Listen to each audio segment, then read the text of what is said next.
Hello everyone and welcome to the Curse of Strahd, a D&D Roll20 campaign hosted by the Jonin Monkey. We have Keldrin, who is played by Nico. We have Crowley, played by Joshua. We have Seth, played by Odin. Ward Backbreaker, played by myself. MVL Gaming and Maldraff, played by Panther Leo. Take it away, Jonin. Okay. Well, bringing us back to the story. As you all know, you are currently trapped in the land of Barovia, a cursed land ruled by the vampire Strahd von Zarovich. This dome of fog keeps you trapped in the land and also blocks sunlight, meaning that it's a land where vampires can roam freely. Last time, you entered the village that is, strangely enough, also called Barovia, and you came into contact with Ismark, who is the son of the former Burgomaster, the leader of the village. He explained the basics of the situation for you, and also asked if you guys could do him a favor. He had his sister, Irina Kolyana. She is become a target of Strahd. He seems to have developed some sort of strange affection for her, and as such has been hounding her and her family night after night. Ismark wants you to take her to the town of Vallaki, which has a better militia and also has holy ground, which he thinks could provide her with security.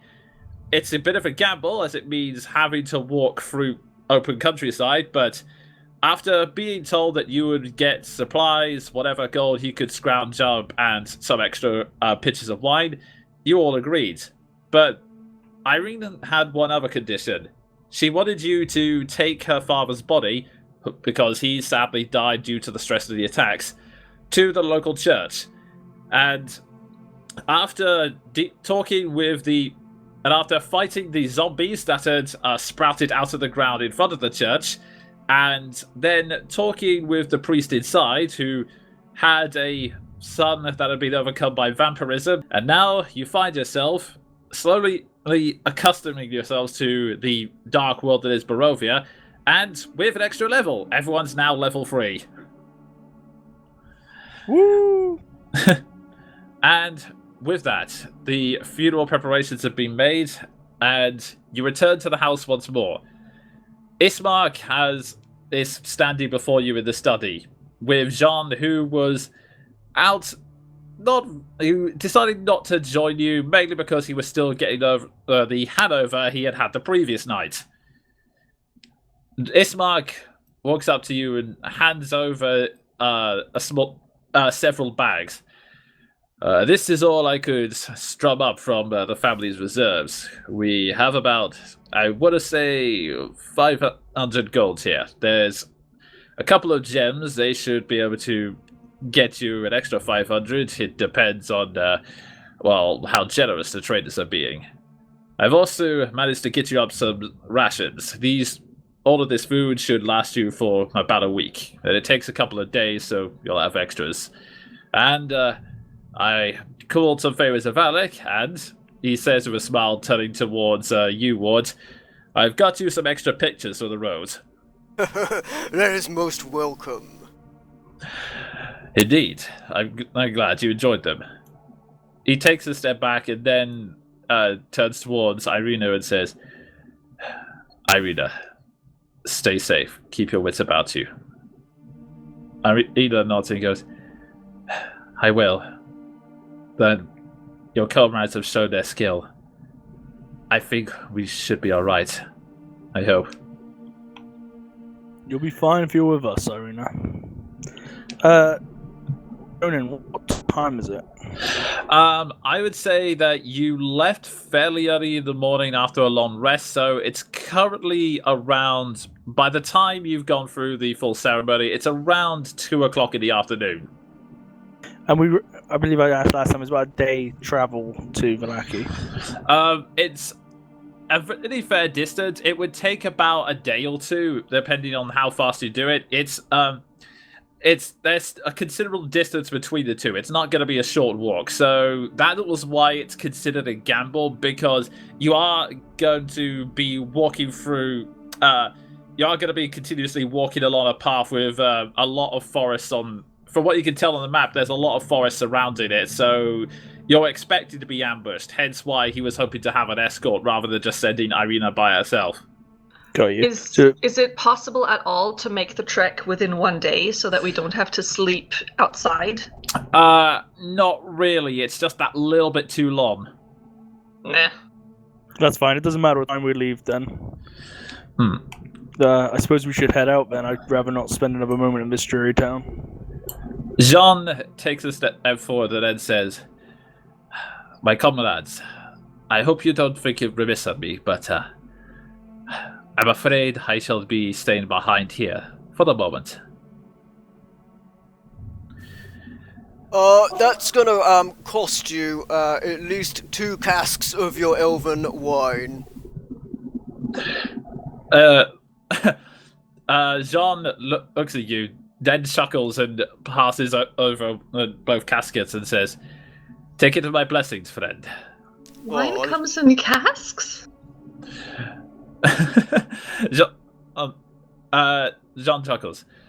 "What can I say? Hey, madame, sometimes you need a little nip when you're on the road." Well, I can't say I really know you, but try not to die here. Jean chuckles. I'm not planning to. In fact, the reason I'm trying to stay is to bolster this town's militia. I'm no fool. I don't think that I kill anyone else can convince Barovia that everything will be all fine, but I can at least provide them with security, just so that the monsters don't continuously rampage the streets, to give them even something that even resembles a little bit of peace. When I'm confident that the town is secure and these people no longer need me, I'll catch up with you. But for now, good luck, my friends. Yeah, good luck with that. Well, Good luck.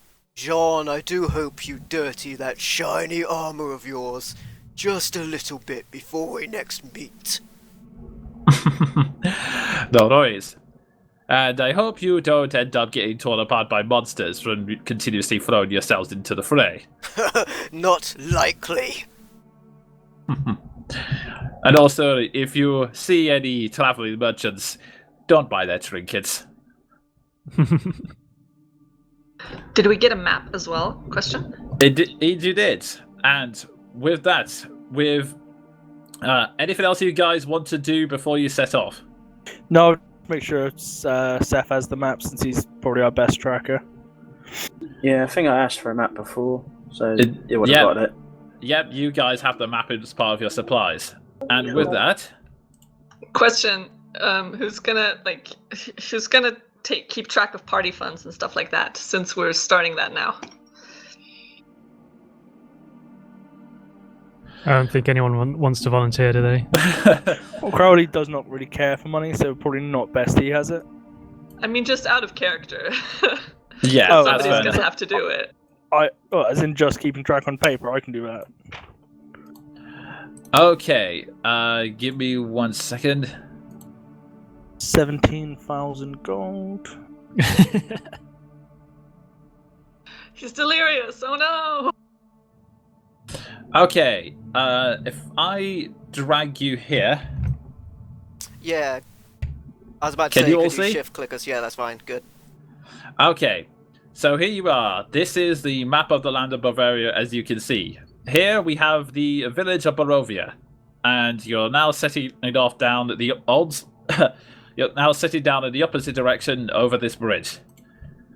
So, if I can just get my notes up. Okay, at the next point, you start to walk down the country road. It takes you a while. At first, everything seems peaceful. Nothing too bad seems to be going on. You're kind of wary as you start approaching the forest. You can definitely hear a rustle in the leaves, some cracks. You can tell that there is a lot of activity going on, but it doesn't seem too malicious. At least, not yet. Yeah, just keep an eye out. Paranoidly Just, perceptioning all over the place. just as we no doubt had a potentially slightly uneasy night after the transgressions of the previous day, could I drop back to the rear of the party and signal Crowley towards me? Yeah, sure. Yeah, I Crowley think go. he kind of knows when I'm wanting to talk anyway. I imagine it's rather easy to discern. Mm-hmm. We're all monsters, Crowley. The Not this headhunter, one again. the wolf in sheep's clothing, the deaf cleric, half-orc savage, and you. I mean, still covered in crimson from the night before. Those black robes, covered in red, like some kind of... what would I call you? And Ward looks around to see if anyone is paying attention to them. You guys can make perception checks if you wish. I'm probably going to be more focusing on actually tracking her footprints, Way whatever. more focused on like forests around us. Yeah, Fair enough. Ward would like to actively check if they're paying attention before he says this. Okay, make a perception check.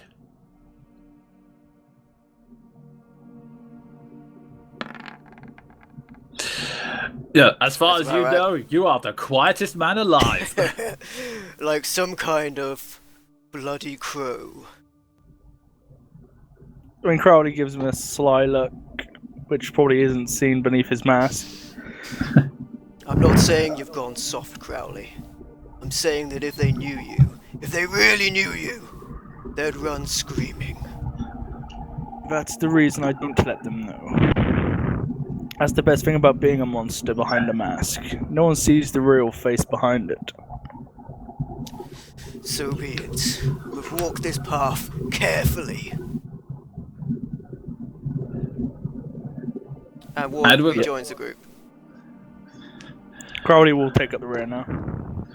Taking this conversation to heart, you continue walking until you start to reach a fork. And I pick it up. I see what you did there. Okay. As you reach the fork, an old wooden gallows creaks in the chill wind that blows from the high ground to the west. A frayed end of rope dances from its beam. The well-worn bone splits, and a signpost is put next to the gallows, and it points in three directions. It points in the direction of the way you came. It points back to Barovia village. Then to the northwest, you have the Seer Pool, and then to the southwest, Ravenloft/Valaki.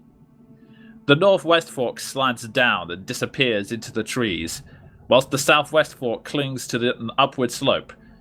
Across from the gallows, a low wall, crumbling in places, partially encloses a small plot of graves shrouded in fog. Sorry, Jordan. Was that the Sea of Fools or the Seer as in S-E-R?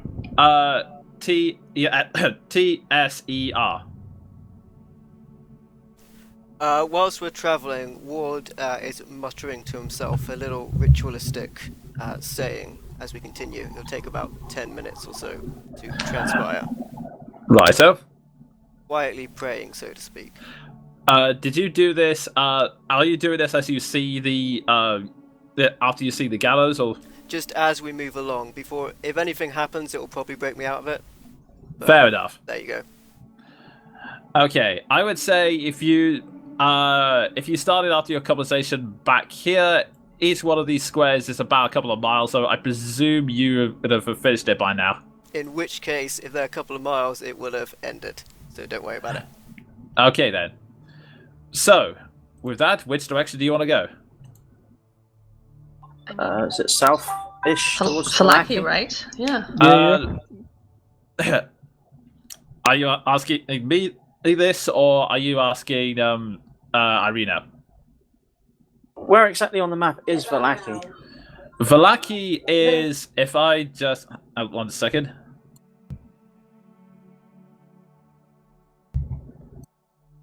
It's all the way over here. Oh, Struth. Yes, Where's the it over northwest here? then. So maybe, yeah, northwest would be better.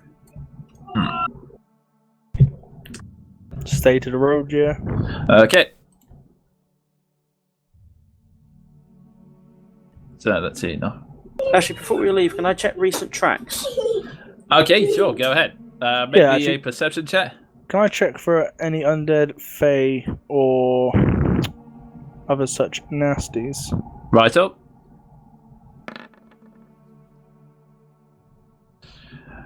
You have a look around, Seth, but nothing appears to have caught your eye. There's like one or two paw prints, but they don't look particularly fresh, and that doesn't really say anything because you've noticed that there's been a lot of wolf activity. Crowley, you see that there are some strange things going on. There seems to be an odd air in the air, like there is some kind of spectral presence, but nothing too major, at least nothing corporeal that can attack you at this point. Okay. I'll keep that to myself for now. And yeah, Okay. we'll make our way northwest. Okay, so Okay, so you guys start to head northwest up the road. As you do so, I would say, Maldaf, make me a perception check. Okie dokie.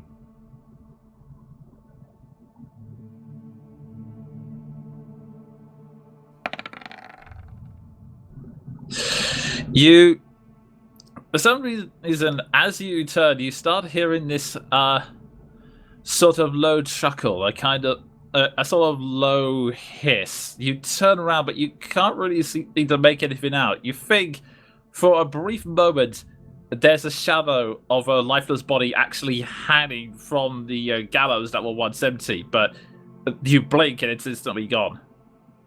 Cool. And I'm the only one who thinks he sees this. Yes. Not cool at all. I'll Okay. like to just address the party and say, friends, be on your guard. Something doesn't feel right. Really? Out here in the wild, I was thinking of putting all my weapons down, taking my clothes off, and going for a nice stroll. That's your prerogative, of course, but With I wouldn't advise it. With Maldref's force sense and with Seth's sarcasm, I would like to do a look around, a perception check. Okay, go ahead.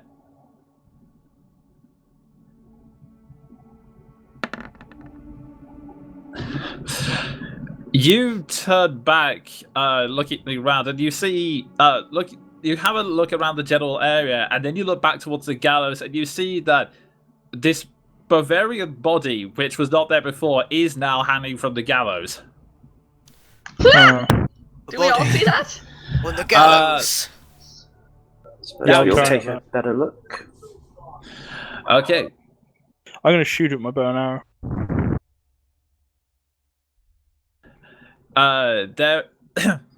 There is, so you're gonna shoot with your bow and arrow, is it? Yep. Okay, you draw back, take aim, you shoot, and as the arrow pierces it, strangely, the corpse looks at you, and then slowly melts away. It With just that- quickly becomes a puddle that drips and splatters against the gallows, and then nothing. Crowley just stows his bow and continues walking down the path. This place is full of devilry. Let's not get stuck up on it. It will only slow us down. No need to pay it any heed. Ward How can't about help that? himself. He can't help himself. He rocks up, takes out his greatsword, puts it on his shoulder, makes his way towards it. Fair enough. You continue looking. At this point, it definitely did. It smells like there was a body here recently, but all you can see is just that melted puddle. Is the gallows raised on a wooden platform? It is, yes. Okay, can I see under the platform? You can make me a perception check. Yeah.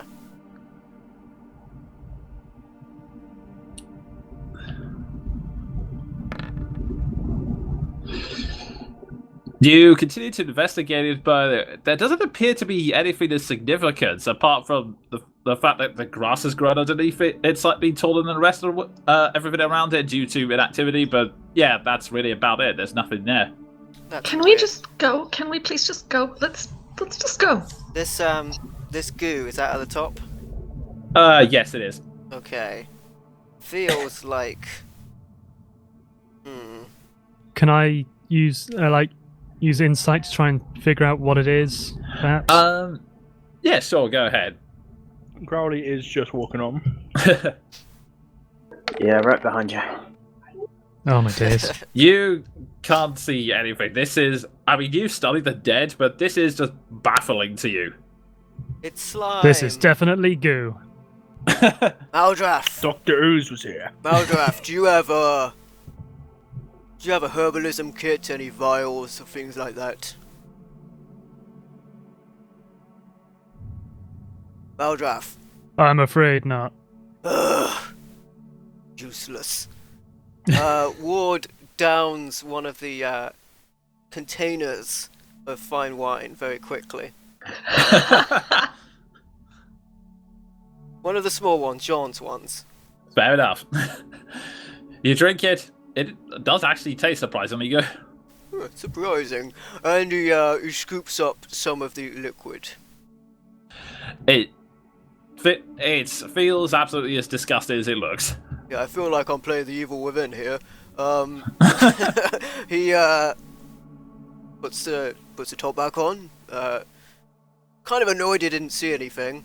Stamps around a little bit just to put some dents in the woodwork and makes his way back to the party. Okay. With that, you all continue your march on. Hey, Maldraff, here's some goo. Would you study it? Of course. Much appreciated. And so, the party continues on. Again, the wind begins to chill. Oh, nothing much appears out of the... Well, aside from the ghostly body you all saw, nothing seems out of the ordinary. At least not for this place. Was there any particular smell associated with this goo? It smells like a dead body. Okay. So, for all intents and purposes, as far as you're concerned, it is a dead body that just mysteriously melted. You all saw the shot. It was just pure skill. You walk past and you come into a clearing where you do see the water gently lapping against the sides of the bank. And as you come round, as Ismark had told you before, you find yourself coming across an encampment, which I will bring you all to now.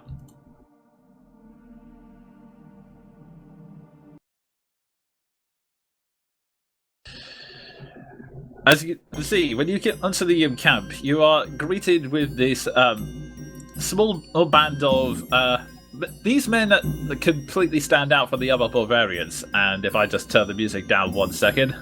I'm afraid I'm blind. Oh, really? Okay, Mhm. Let me just give you sight. All black again. Yep. Oh my god. I don't know why they put dramatic fog on this, because there's really nothing to hide here. As you enter, everyone is afflicted by blindness. Happens all I the can time. see despite the wine. Okay, yeah, you Maybe we outside, should well, all that- just get drunk. Maybe that's the problem. I feel like that is probably correct. Are we near the Seer Falls at this point? You are at the Seer Pool. I might have made a slight mistake. The Seer Falls is a little further beyond here. The Seer Pool is where the Vistani Yeah, are I tell you, encamped. I was told there was Vistani at the Seer Pools. Yeah, Ismark / me said the wrong word, but yeah, the Seer Pools are right here. Got you. Okay. So I would assume that vis-a-vis Vistani? Indeed you are. They match the descriptions. They seem to match the descriptions as the Ismark described them. They seem to have a much more carefree. just in terms of their posture and the way they're just sort of chilling out by this campfire, just some playing instruments, others are staring at the night sky. They're definitely a lot more casual and at peace than everyone else here is. This is nice. We should just keep walking, right? Ward unsheaths his great sword, puts it on his shoulder. No, there's no need to get aggressive straight away. Never be too careful. Not true, you can. The Vistani hear all of these muttering in great sort of joy. They turn around and go, hello, travelers. How can we... Not very often we see people walking across here, especially not such an eclectic bunch. And when you see people, do you liberate them of their possessions? Well, only if they... only if they turn their backs. No, seriously, we're fine. That had better be a joke. And Ward slowly looks along his blade. Is that me? Oh, no, of course it's a joke. Honestly, do you seriously think we would try to rob someone as big as you? Well, I think you'd try, and I think you'd fail. Yeah, that's probably how it would go. Anyway, welcome. You must be tired. It's a fairly long walk in these woods, very treacherous. You're welcome to sit down by the fire if you need. But probably not stay in the wagons though. They're ours. Although. Wait, you summon us, and then you joke about robbery, and then you ask us to take down our guard. I think I will be ready for any assault should it come. I mean, we kind of want to get as far as possible towards Falaki today. Yeah. Right? Well, yeah, Madam Eve said something like that. She said you would be very busy. Who? What? Do you know us? What? I shrink behind the big guy. Yes, Madam Eve. He's been known to have weird flashes of insight. She did say that an eclectic group would be arriving here soon. We're not that eclectic. Are we eclectic? I think we're pretty eclectic. This, Madam E. Might we greet her? Sure. She's just in the tent over there. See you there, glowing lights. Can't miss it. On the map, would that be the one to the right of myself, or the one to the left? This one right here. Okay. I'm gonna turn to Irina and just kind of like try and see how she's reacting to all of this. Irina looks a little unnerved. Do you recall Ismark saying that the Vistani were odd folk, and like you, Irina's not 100% sure how to take all of this. But she doesn't seem to be like afraid or on edge in any specific way, right? She doesn't look threatened. She doesn't look threatened exactly. It's just more superstitious. Like she's not 100% sure exactly what's going on, so she doesn't want to relax just yet. Okay. Ward immediately goes into the first caravan on the left that he told him not to go into. As he did. I said that Mr. Only go, hey, now, come on, friend. We just said. You got slaves in here, have you? I would see! No, That's just their home. Just leave them be. Ward barges in. You barge in and you find that it's really just a...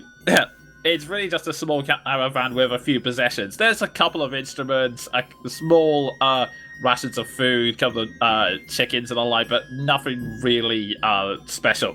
Would there be a perception check here, or is it just junk? It really is just junk. You get the impression just looking around that these guys are pretty much spend their whole lives on the road. Ward just knocks a couple of things off the desk and leaves. Can I do a perception check just to see sort of what their general, I guess, body language and disposition is? Like, have they been in a fight recently, perhaps? Yeah, sure. Go ahead and make me a perception check. Sorry, I had to get downstairs for a second. Did I miss something? The fortune teller knows who we are. Oh, it's the fortune teller. I'll go up to her. Okay. From what you can gather, they seem to be very relaxed and very cheerful, which it only seems suspicious in the sense that everyone else you've met so far has been sort of dour and on edge. By sheer contrast, given their surroundings, these guys seem a bit more cheerful and carefree. Yeah. Where's Ward, this seer? The seer is right here. Yeah, I'll go into a tent. Okay Ward, then. checks the other 2 caravans and before entering that tent as well. You check the caravans, it's still more junk. I guess we're doing this then.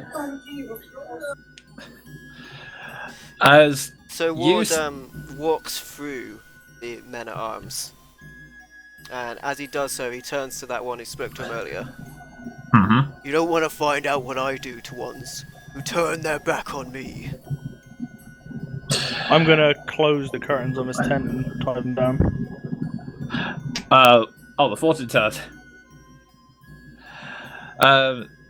As you walk in and tie the tent, you are greeted by an old lady who, and it's just. Oh, of course, that's the one page I haven't opened. Damn it. Okay, 1 second. Her name is Woman A. Morgana she, something. yeah, she steps over. Greetings, my name. You're greeted by an old lady. There we go. That's what I was looking for. She as in you. Inside the tent, magical flames cast a reddish glow over the interior of the tent, revealing a low table covered by a black velvet cloth. Glints of light seem to flash from a crystal ball on the table, as a hunched figure peers into its depths. As the crone speaks, her voice cackles like dried reeds. At last you arrived. Oh, I was beginning to think you'd never come. You have me at a loss. I do not know your name or who you are. No need to be so suspicious, Crowley. I am Madam Eva, just as the men said outside. I have no... I mean you no ill will. I'm just one who preoccupies my time seeing what fate shows me. Interesting. Could you do a reading? Tell me my future. Oh, I definitely can. She takes out a deck of cards and starts shuffling them. I cannot see anything specific, I'm afraid, but I can see what little glimpses I can see glimpses into the future, and I have a feeling they might give you an edge in the future in your travels yet to come. Hang on. She begins to shuffle the cards, and then she slams her deck on the table and draws 5, which she then places in a cross-shaped pattern. She then places her hand over one of the cards. And on an out-of-character note, take notes. This is going to be important. She taps her fingers on the first card. Places her other hand on the crystal ball, takes a moment and goes, This card tells of history. Knowledge of the ancients will help you better understand your enemy. She takes a breath and then reveals the first card, which is the Rogue.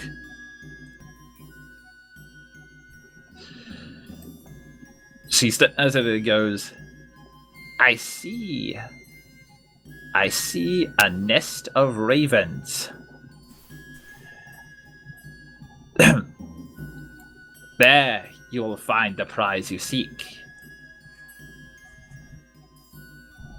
She then goes to the second card and again takes a deep breath as she and again takes the deep breath.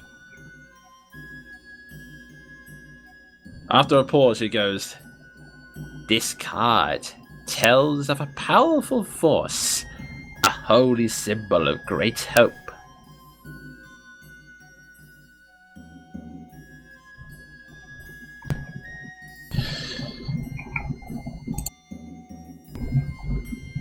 There is a tense atmosphere as she places her hand on the card for what seems like an eternity.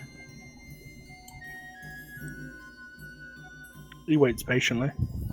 Then she flips it to reveal the Elementalist. The treasure is hidden in a small castle beneath a mountain guarded by amber giants. She then places her hand on the third card. Jonan, can you move those cards slightly to the right? They're kind of blocked by the light blocking. Oh, okay. Oh, you actually drawing cards here? I just noticed they're there. Yeah, Oh, geez, I should have... Hang on, you know what? I'm going to try something here. Ward is like very badly sort of listening outside in the way that like a child would listen to what their parents are talking about through the door. Yeah, I assume. Yeah, I'm Crowley turning off knows he's dynamic out there, lighting just because it's like, really not not needed worth here. it. Can you guys see everything now? Nope. Somewhat. Don't worry about it. It's only a minor It's fine. addition. Okay. Hang on. If you Okay. drag them across, Yeah, if you Here, can one move at a them time, to just to show more you. central, then we could see them. If not, no worries. That's much better. Okay. That's pretty cool.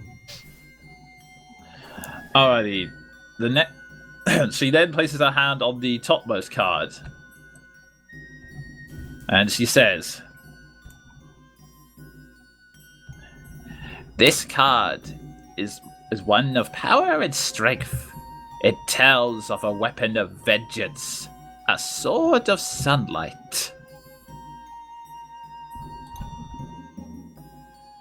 She places her hand on the card.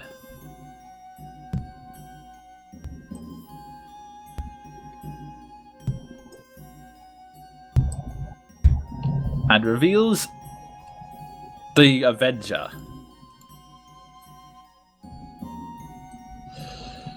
She murmurs as she continues to read the card before saying, "The treasure lies in a dragon's house, in hands once clean, now corrupted."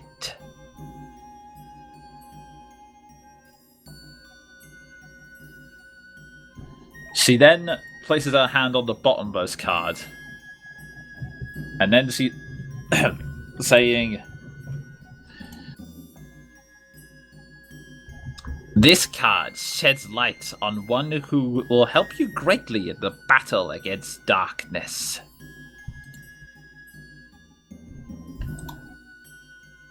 She then flips it over to reveal the beast. And she says, "There is a werewolf who harbors a secret hatred of her enemies. Seek them out for greater aid."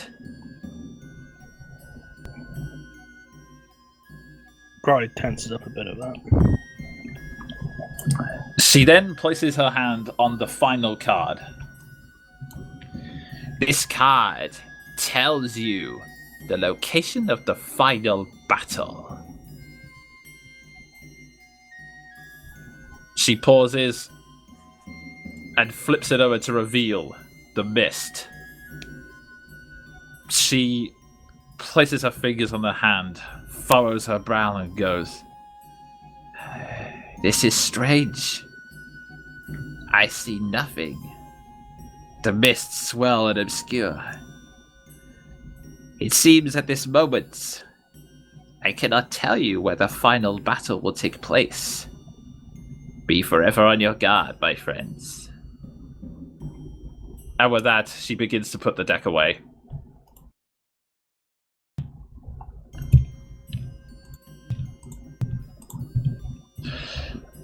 Huh.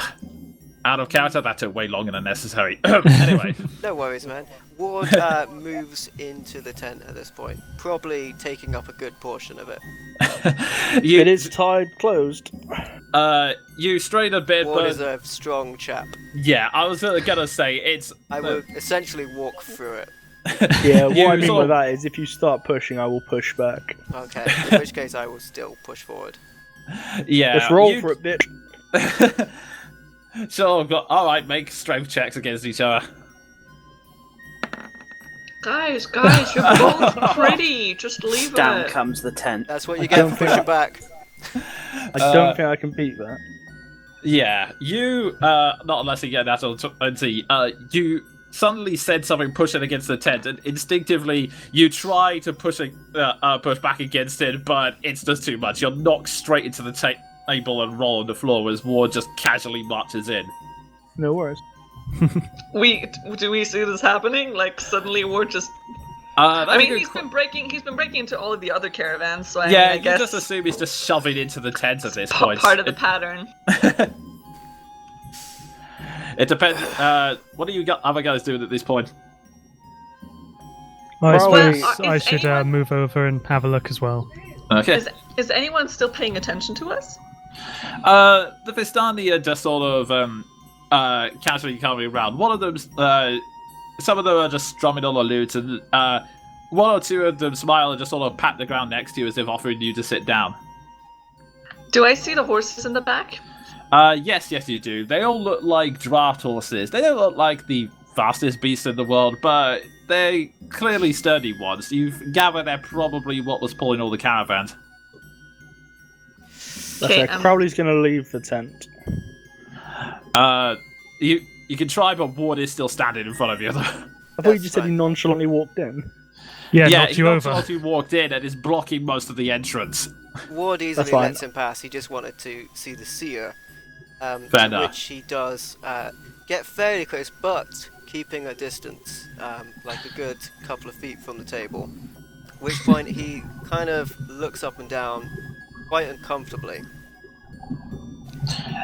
Madam Eva, one question. And he moves in and then ties shut behind him. Oh. Will I ever be what I once was? Eve looks at you and then lets out a sigh. I'm sorry, my child. My gifts do not work that way. I only see glimpses of what what Mother Night deems to show me. It seems whether or not your form returns is uncertain. Perhaps it's best. Perhaps this is the monster that I've become. And he turns and leaves. Just as you're about to leave, she says, "You know, Ward, people only become monsters if they choose to be." Because I killed her! Silence, witch! And Ward storms out. I'm assuming everyone heard that. Well, you heard it. You were standing outside the tent. I kind of stare and then look back at the guy that's closest to me, like.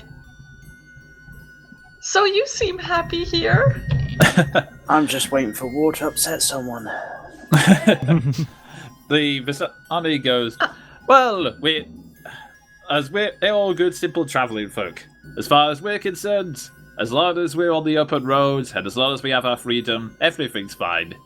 The How- challenges we can live with day to day." How do you manage to keep your freedom? Like, I mean, we weren't here. I mean, sorry, but like, we've not been here very long, and like, the city seems pretty. I mean, you know, evil visitors every night, that kind of thing. Do they just ignore you? We keep our heads out of trouble. That's the best way to sum it up. I Guess mean, it's too late for us to do that, huh? some people. How long have we been traveling, sorry, Jonan?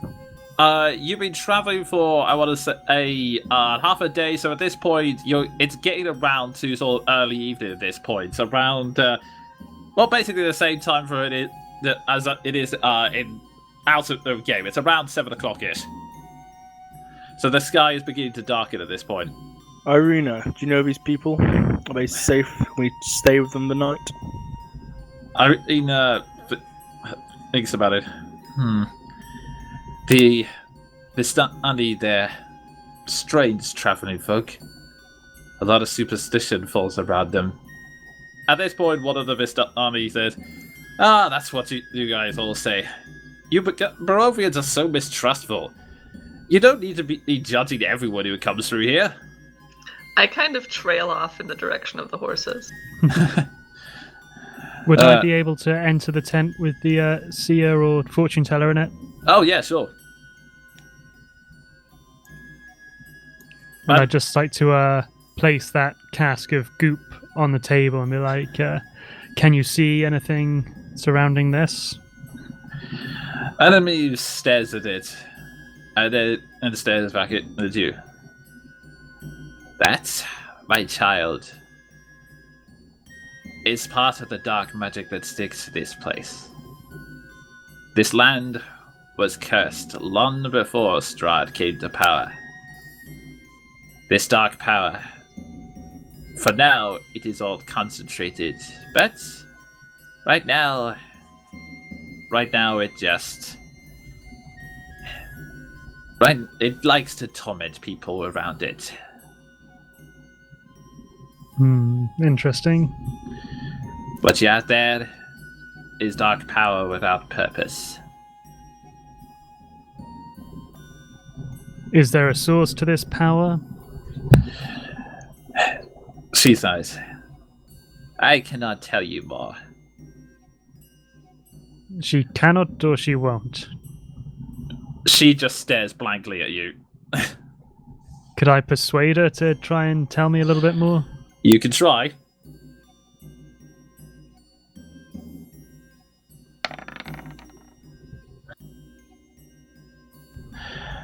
She says, my child, there are some things you have to discover on your own. Very well then, thank you for your time. Always a pleasure. I shall take my leave of the tent. Seth. Jonan, can you let me know when I'm good to go with what I whispered to you? Hold on, let me check. Yeah, you are good to go now. Yeah, in which case, I will wait till Crowley's done his thing. Hello? Sorry, Alright. Seth, my apologies. I knew I was interrupting somebody. Someone called me. No? Yeah, it was me. Ah, I thought so. What do you reckon? Do we press on or make camp in the woods or stay here?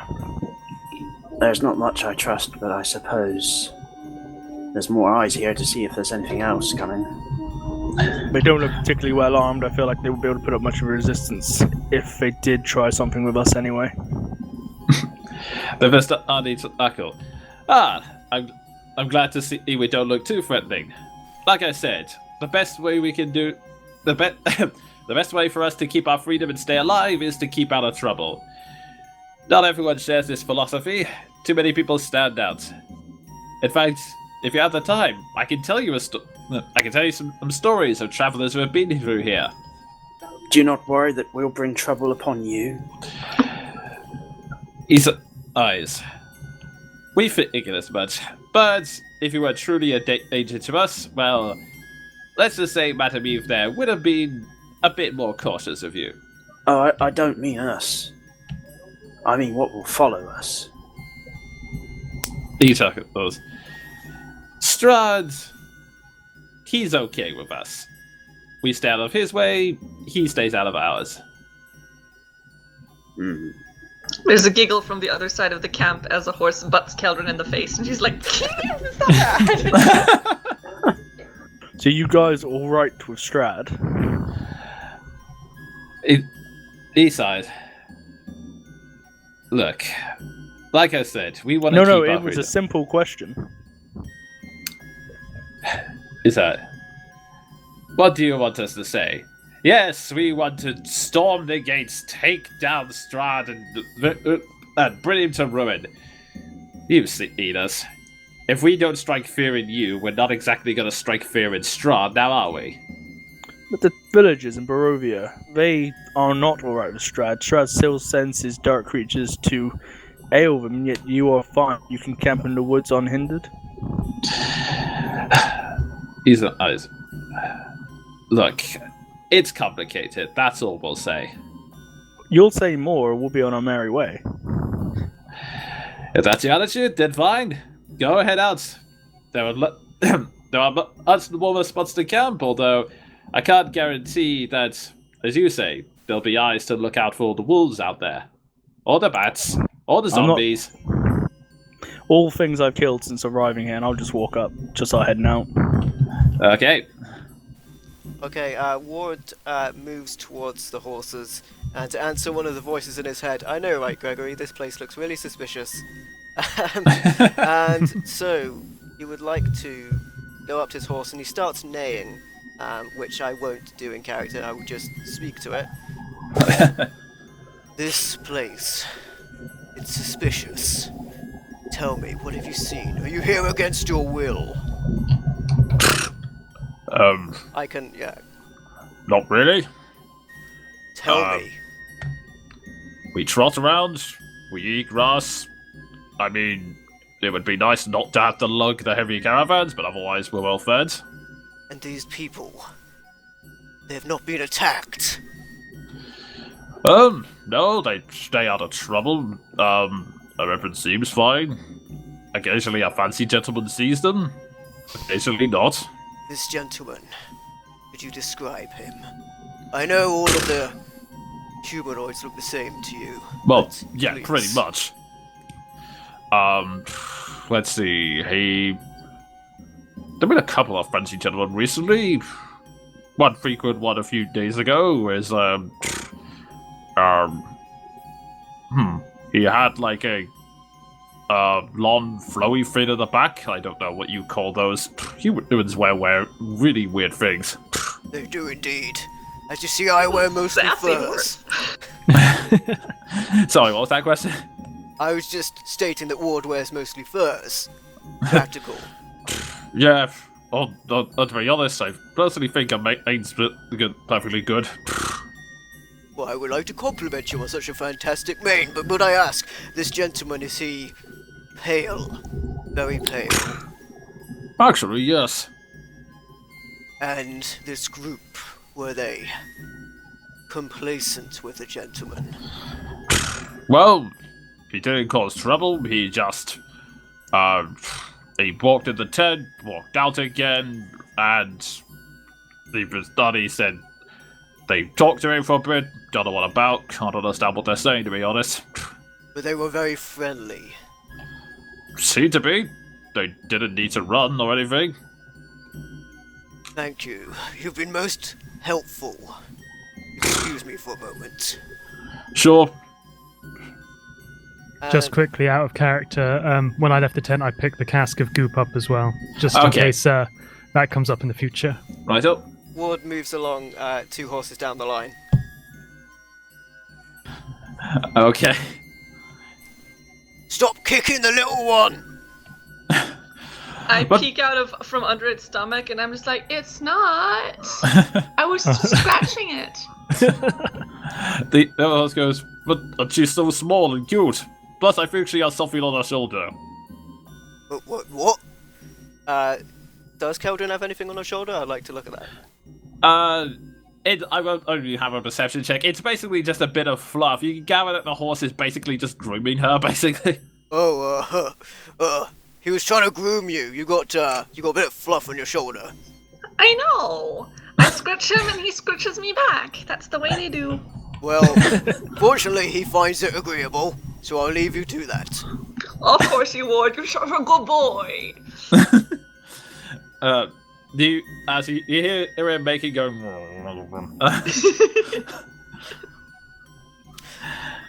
Ward looks around for Crowley, but he's obviously absent, so he moves over to Maldrath.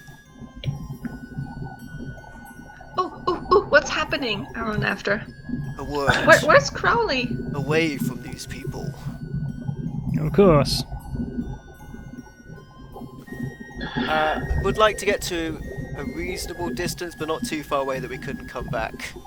So, Okay. essentially, like, between the foliage to the left, but I'm not going to bother moving our tokens. 'Cause, Fair enough. you know, the map is as big as it is, so that's that. Yeah. We'll just Oh, say for tag the along. sake of argument, you're around here-ish. Essentially, walk back. I'll tag along if they let me.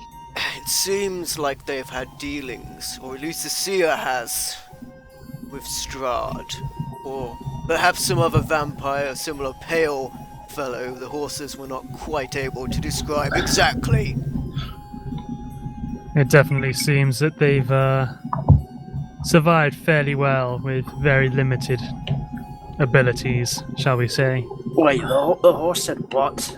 Yeah, I can speak to horses, it's a whole thing.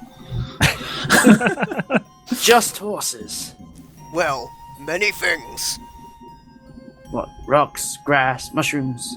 Yeah, why not? I'm guessing mushrooms a lot. The secrets that mushrooms hold. Potentially when ingested, though. Where were we?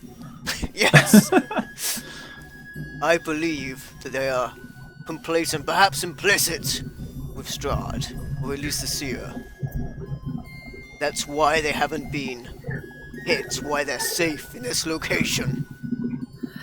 Crowley just spent a really long time in there with the seer, and now he just wandered off. Maybe we should ask him? Yeah. I Who is spoke with the Crowley? seer also. She also seems to know more than she lets on. I showed her the remnants of the body. I think that may have a larger part to play than we think. I mean, she's a seer, so kind of her Yes. job. A seer, but not much of a talker, I'm afraid. Well, she did have words with Crowley. Perhaps he would be best to fill you in with those. Where has he gone anyway? I've not seen him for a while. Well, I suspect you may have come to the same conclusion, that this is not necessarily a safe place to make camp. I myself am debating taking what they have and the horses. But they seem like such nice people. Such nice people that would make dealings with Strahd. I mean, I guess. As They're you con- actually having fun, though. That's nice. Yeah, bullies have fun when they pick on the weak.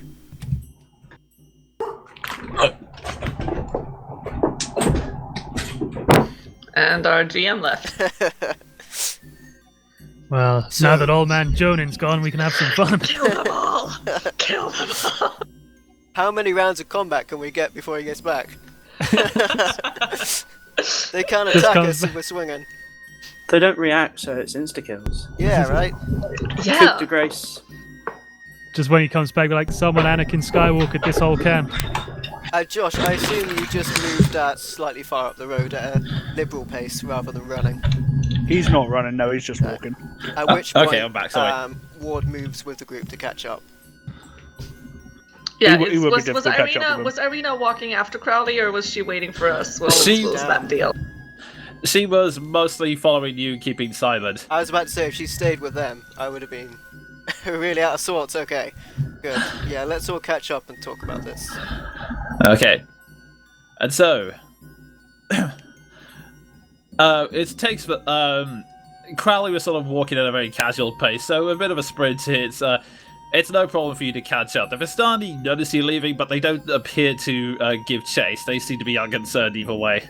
I kind of wave at them as we go. It's just like, bye. He It's gives you a nice. cheeky wave as well. Bye, hope no one kills you in your sleep. Now I sneak back round and kill them all. Oh, okay, seriously though, what do you do when you meet up? Crowley, I see you guys came to the same conclusion. this group has had dealings with Strahd. Yes, they told me as much. Damn, looks like I took the long route. So, what did the fortune teller? Did the fortune teller tell you that? No, the man at the entrance told me that, although he seemed very guarded about it. So The what fortune say? teller spoke of prophecies of aid in the coming fight. Are they a threat? Are they on our side? Is it safe? Them, I don't think they could be against us if they wanted to. I think they simply move from place to place. And if they've made any deals with Strahd, I doubt it's at our cost. But I don't trust staying in the same camp, at least with Irina here. But they've seen us. They know the direction we travel. If the seer is true, then she knew already. Precisely. Oh God. Nina shook her head. The Vistani keep to themselves and they do all sorts of weird stuff like this. I agree that we should probably not stay with them, but I don't think they mean us too much harm. I hope so, anyway. Well, let's press on, but keep an eye out. It's getting dark, and as we all know, real monsters come out after light goes down. I think if they did mean us harm, they would have tried to have lured us to stay the night and then tried to take advantage. I mean, they kind of tried to do that. Yeah, they did want us to They stay. didn't try very hard. If they really wanted to, they wouldn't have told me that they made a deal with Strahd, though. It seems that they're honest. Foolish, but honest. Anyway, as we travel, I will tell the group about these 5 cards and what the CS said, rather than repeating that sort of 10-minute That's thing fair again. enough. It was quite a lot. And it seems like this will offer us some aid in the coming fight. That's if you can trust anything the seer has said. It's Well- worth the risk. If nothing else, we might also keep an eye out. If you come across a nest of ravens, sorry, have a look around. A nest of Davens, I got it. Try saying that 5 times fast. I deal with crows, not ravens. Another thing that I thought of, that guy, the messenger guy, right? He, Strahd stopped him. Correct me if I understood this wrong, but wasn't he trying? I thought they said they were trying to throw a message in a bottle out through the fog and see if that worked. And Strahd stopped him from doing that. Yeah, so he's Maybe probably it would aware. have worked. Could Sorry, be what was that right. last bit? Yeah, Could I be imagine right, he's a Calvin. werewolf. And I mean, he did take something from that guy, whatever that was. Maybe the Probably the message. So maybe that would be. I mean, we have to get out at some point. And maybe we can get more help in. Or I don't know, but maybe We that's can't the thing leave that. while the mist is still here. Well, Oh yeah, but maybe that Most would of be. us can't. dealing with Strahd will end this curse. And by doing that, we'll have some sport. Killing evil is what we do. I assume we're talking as we're walking as well there. Yeah, we're talking and walking, yeah. And you want to do that on your own? Strahd's got a lot to answer for. I'll take this time Yeah. to just tell the rest of the group about what the fortune teller told me about the goop and how it's the whole land was cursed before Strahd even happened, so we may have 2 evils to deal with. Wonderful. I mean, aside, I admire all of your confidence. Most people, when they hear the tales of Strahd, all they do is cower in fear. I mean, that's pretty much what I'm doing. Well, as long as you have the courage to keep going, little one. It's fine. Just remember at the end of the day that fear is just false evidence appearing real. What? Fear. It's false evidence appearing real. She's gonna wrap you in an intense conversation about what exactly the fuck that means. She's not a scholar. Fear not, I was just Keldrin. expecting, a meek nod and be like, yep, yeah, that's what I was going to say. We shall live for the day, for after all, does not present mean gift? And with that, the group continues to march on, exchanging strange philosophies of each other. They soon continuing further and further into the forest. I mean, you After get that- fear based on evidence that your body gives you and that kind of stuff. And with that, I think now's a good time to take a break, I think. Okay, and as we take a quick break, everyone on the YouTube, do enjoy the music of Ocean Loader 4 from the Commodore 64, which will be my break music. So Oh, yeah. enjoy that. We're all going to get some caffeine or something along those lines, and we'll be back in a little around 5 minutes. So see you in a little bit. See you in a bit. I can imagine. Aye.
that was live on Twitch. Amazing. And now we're live on YouTube once more. Hello, everyone. Yeah, hello. Welcome back. Okay, so before we get started, that's a question. Are you guys planning to camp now, or are you just going to press on for the time being? Keep going until we're actually tired, I imagine, now.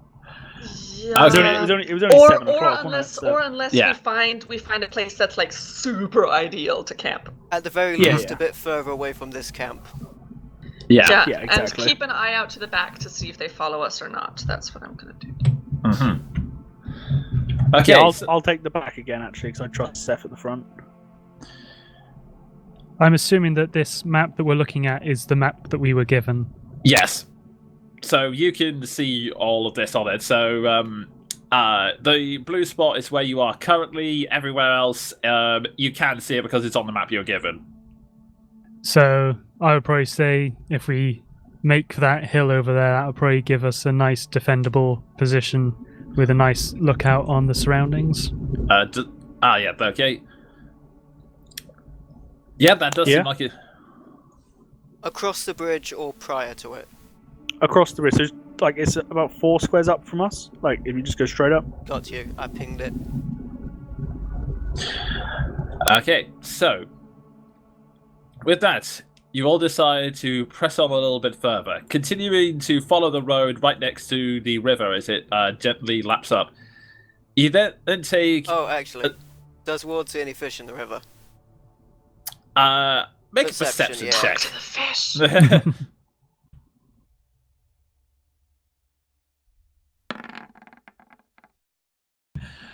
The river is the river is moving at fast currents. You don't really see anything, to be honest. Ah, damn. That was going to be dinner. Okay.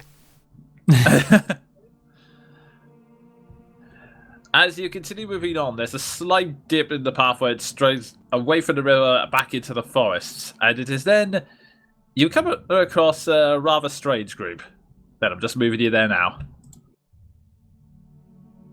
Should I roll a perception for checking if they're following us?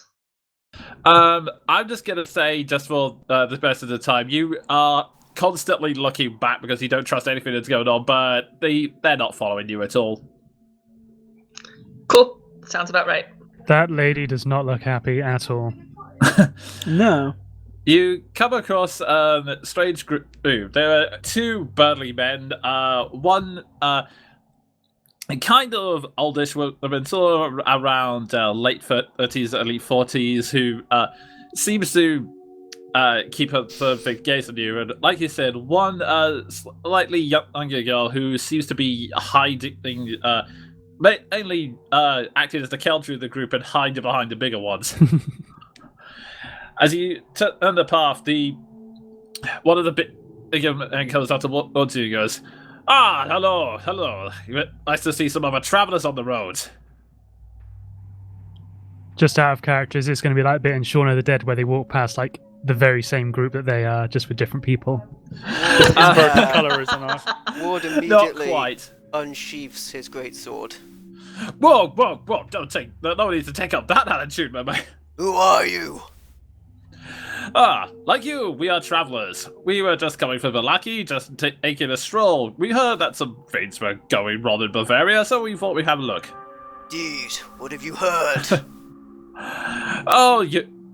At this point, the other man tells someone and goes, "God, this guy's a killer. He can't even say the village name properly. Barovia, we heard that there had been an increase in attacks, the kind of wolves, dead things, so we thought we'd come and have a look, maybe see if anything needs rebuilding. We're carpenters by trade. Well, we're carpenters. The ladies here mainly handle the accounting and tea." That's enough. Sense That's motive.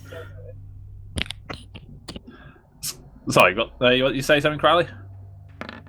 Yeah, so as he sends more, I'm to say, who told you that stuff was happening in Barovia? Because as far as I'm concerned, very few people leave that village. And you're pretty poorly armed to be traveling so late at night by yourselves. The guy chuckles. Nice to see you so concerned, but now we're trained martial artists, and plus we just duck out the way when things happen. But yeah, there are all sorts of rumors going on. I mean, you've seen this place, right? All sorts of weird things happen. Rumors are dotting back and forth like crazy. I mean, they're still I traitors. sense more. Out of character. I'm sorry. Did he say they're trained martial artists? Yeah, that's what he's saying. I'm gonna sense mode. Insight, Okay. sorry. Okay, is that the roll you just made? Yes.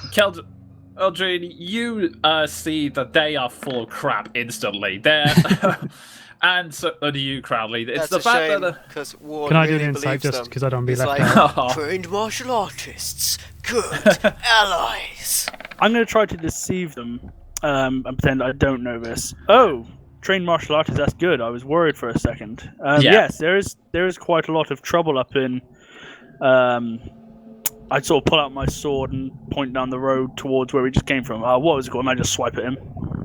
Yeah, Valaki, mate, Valaki. And since all of you have pretty much high insights, you can pretty much see that they're full of crap, mainly because for people who are trying to act incredibly casual, they are continuously looking over you. In fact, Crowley, when you pulled out your sword and started pointing down the road, it's not just that they're... Well, it's not just that they're... They seem apprehensive about it, but they also seem to be examining it, like they're looking for something. If it's silvered. They're fucking werewolves, motherfuckers. That's why they're not worried. Can I do an insight check or something to see if I know that? Given my background? Let me see. Make me a straight intelligence roll. I think I get advantage to identify stuff like this because of my class. Okay, yeah, I'll say for this making it an advantage. Yeah, it's the thing I've got advantage on intelligence checks to recall things about Fae, undead, and the like. Fair enough. In that case, please make the roll with advantage. Oh, thank God for advantage.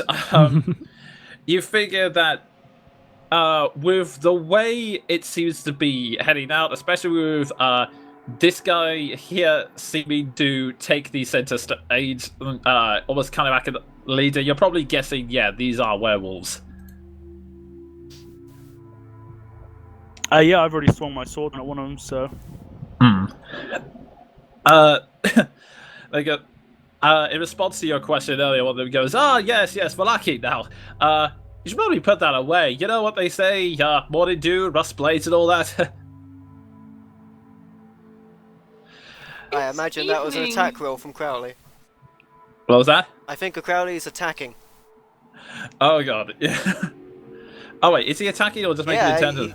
From what I gather, I've a slash. Yeah, definitely attacking. Yep. Oh, okay. When I pointed and said, we've come from where over... Just Oh, wanna you're confirm making the that, blood. Sorry, as I Ward didn't 2 hear is that far. the only one not fooled by this. Crowley, what are you doing? Werewolves. Okay, make me an attack roll then. Werewolves!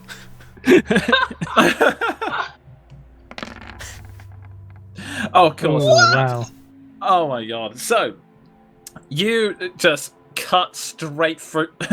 you just cut straight into the woman in front of you, and she lets out a cry. It's like, ah! And she is taking a massive amount of blood. And the other guys. That's not double damage, so that's just the roll. It hasn't doubled anything. Okay, so yeah, she starts taking the damage.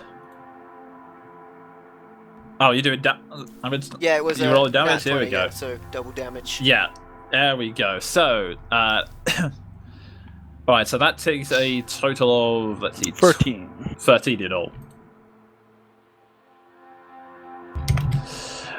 She takes a big scar. You can see the scar deep into her chest, and she's going, "What are you doing?" The other two men go, "What the fuck is wrong with you, mate?"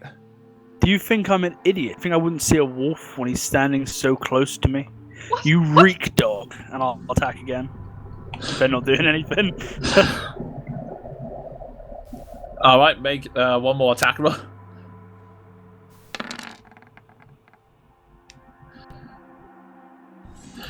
Okay, you're attacking the one on the right, right? Yeah, I'll attack the other one now. Okay, you land and I'll say make it a slash, and the other guy steps back and goes, "Oh, you fuckers!"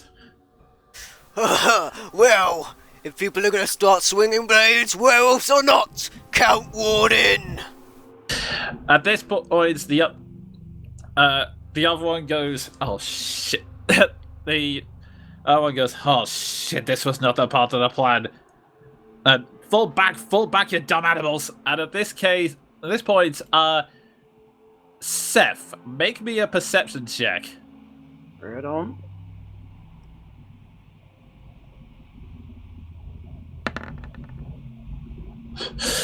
Oh, that's really high.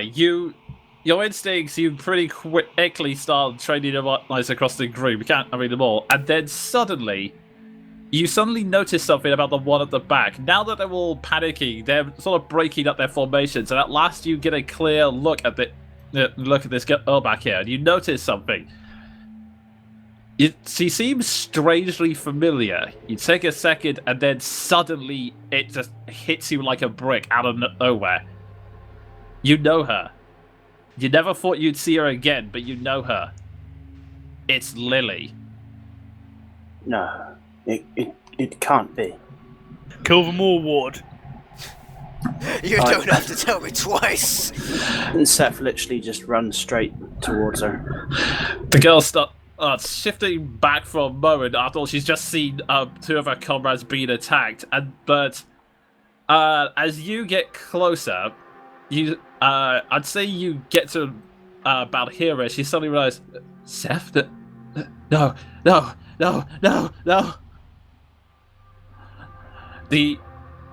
At this point, the werewolf will snap up and go, for fuck's sake, bitch, get it together! Either kill him or run, I don't care which!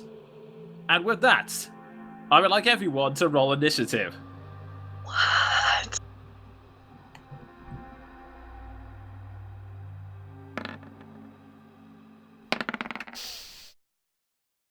Well, at least it was This is above what- 10 this time. That's what me and Ward do. We start Okay. fights with random people. Can you turn that down a bit, Jonan? I'm doing it now. I'm It's doing it now. awesome, but it's really loud. Okay, And then trying up a to... little bit again. Turn it down, turn it up. Okay, And then put it to the side, maybe. So how far would I gotten roughly? let's see. I would say I'm just going to move your token to about where you got to. Around, I would say here-ish. Okay, cool. And let's see how it all works here. And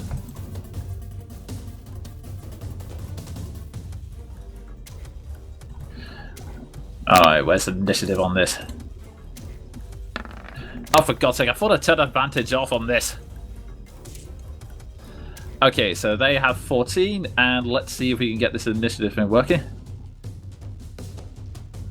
I still forgot to change my name. Oh well. Okay, so let's... I don't know why it has two of you on there, but... It's because Ward didn't press initiative, and I don't think anybody else. If you click your character and then press initiative, it'll add it to the chart automatically. Yeah, I normally do that, but I forgot this time. Okay, so...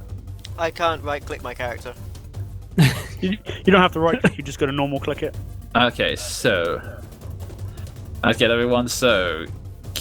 Eldred is 11.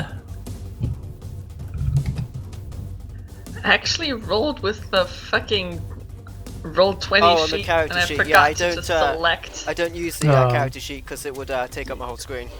And Yeah, Right. me neither, You know. usually, but... streaming and whatnot. Alright. You know you can pop it out, right, and have it as a separate window. Okay, Crowley has... I should probably do that. Oh, he has 19. Cephas. Oh, crap. Cephas, natural 20. Well, not natural 20. but you Advantage on rolls is delicious. But in fairness, Yeah. I'm using an iPad for my character sheet anyway.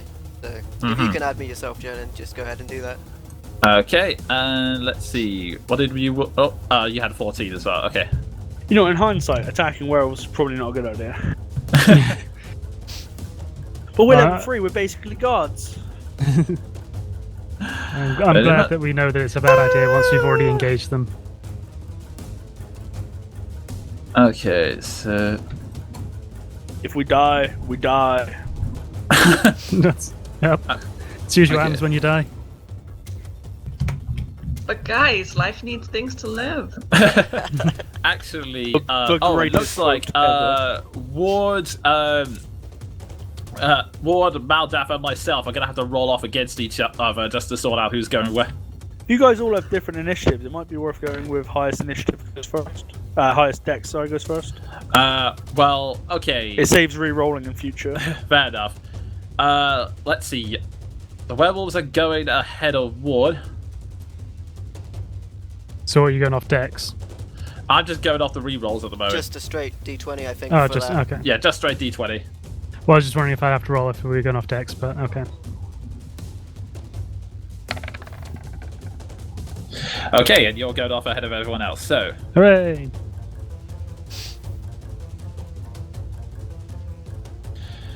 Okay. I don't know if you can see the turn order, but I'm currently just using the extra Death Cleric that doesn't highlight Ian's character as the enemy's one. Okay, so... So, at the top of the round, Crowley, you're up. Should be Seth. Oh. Seth at 20. Yeah, I was going to say, all I yeah. can see is... Oh, sorry, I missed. It's the third. That's... yeah, Seth is right up. So, okay, Seth, you're up. Seth's just going to continue walking towards Lily, and Okay. it's not. How are you alive? And as you're... are you walking forward as you're doing this, or... Yeah. Okay, at this point, this one is going to make an attack of opportunity on you.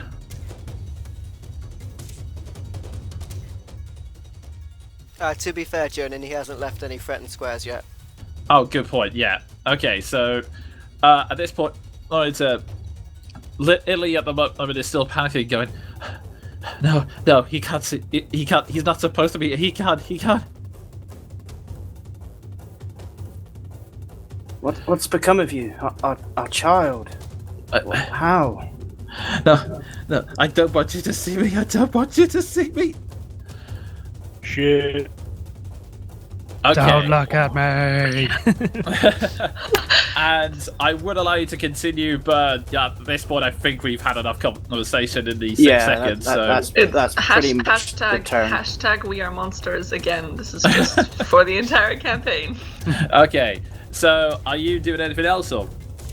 No, he's currently basically near enough paralyzed. Okay then. So with that, Crowley, you're up. I step forward and attack the big guy twice. Righto.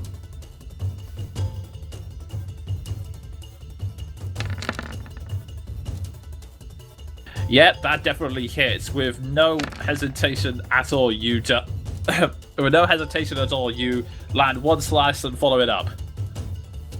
You know, I've spent my entire life hunting things like you. It's still just as enjoyable as that first kill. That's me done. Okay, just doing damage calculation now.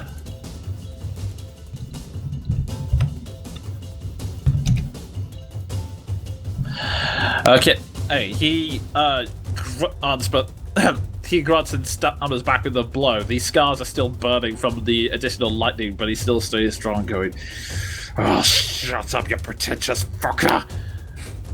And with that, it comes round to Maldaf's turn. You're up. Okay, I suppose I should move myself a bit forward. Can I see the one that's next to Seth, or is that undergrowth a bit too much? You can just about see him. It's it's in the way, but there's enough break in the trees that you can see him clearly. Would he get any bonuses to cover anything from doing that? I would say just the. I would say A is all half cover. Like it would get +2 to AC. Well, I'll just take a step forward then. Okay. Yeah. Yeah, now you've got a clear view. Okay, and can you refresh my memory? Do werewolves count as undead in D&D? Not I'll quickly double check, but No, I they don't don't. think so. They do not.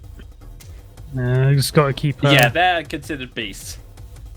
It's Oh, just different rules for different things. I was like, they might do, but they might not. Okay, well, I'll just give him a chill touch, I reckon. Right up.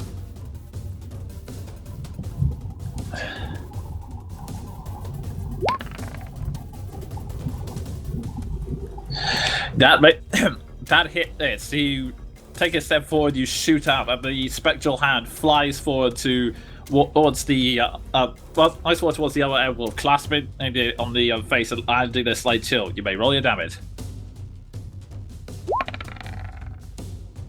Ah, It's just a touch, but it's enough to make him think twice. I think that'll do me then, won't it? Really? Yeah, but unless you want to start talking to him. No, I've not got much to say. Okay, and with that, it goes to the werewolf's turn. At this point, the one in front, both the werewolves in front of you, Crowley, they will start taking on. They start shifting. You see their bodies slowly contorting, first sprouting up of their arms. The one in front of you does so with a sort of sense of fear. The one to your right does so with a furious sense of anger.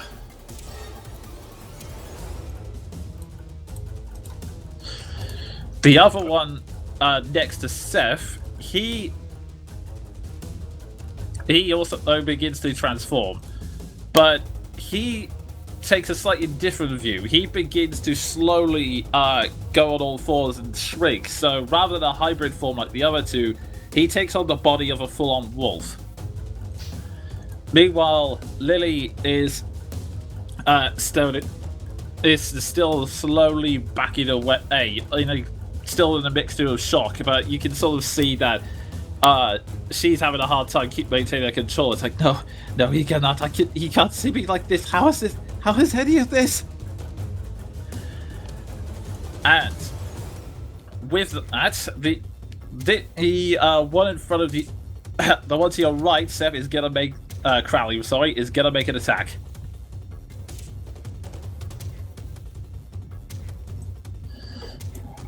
As he does, I'll just say to him, so tell me, what are the perks of joining Strahd? What do you werewolves gain from it?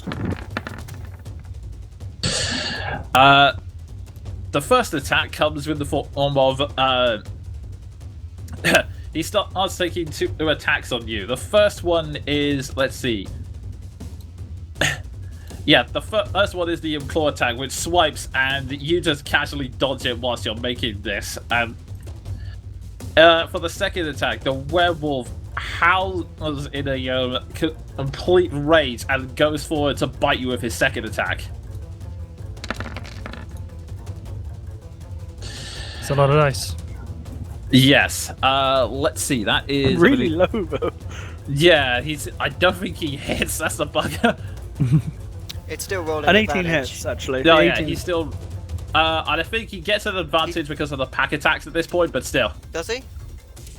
Yeah. Oh, Hang on man. a second. Okay. Yeah, werewolves, I believe. Actually, I might have to recomplete. It's just that yeah. it rolled an advantage.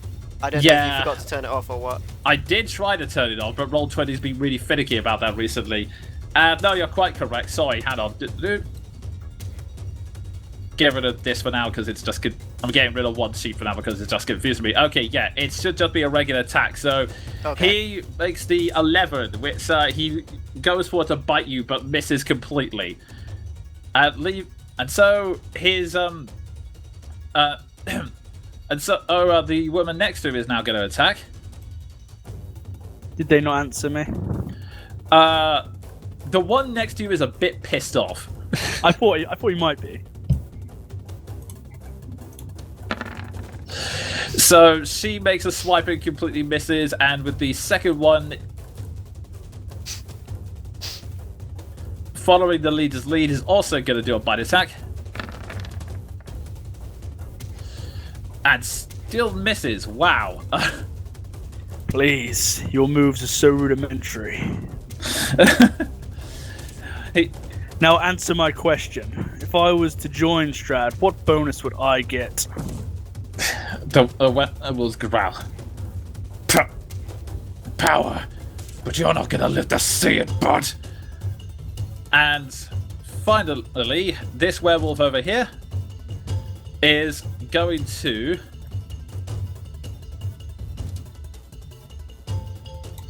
Yeah, it's not sticking around. It's just going to dash off and towards the side, just running as fast as it can. Oh! And with that, Ward, it's your turn. Oh, really? Well, Got some flanking set up for you, buddy. as I stop pressing T in the chat section, Ward falls into that dark place. His eyes turn white. He starts to rage. Step up 1 5-foot square. Hashtag we are monsters. Hashtag we are monsters. And he makes a regular attack because he doesn't need to do reckless at the moment. Righto.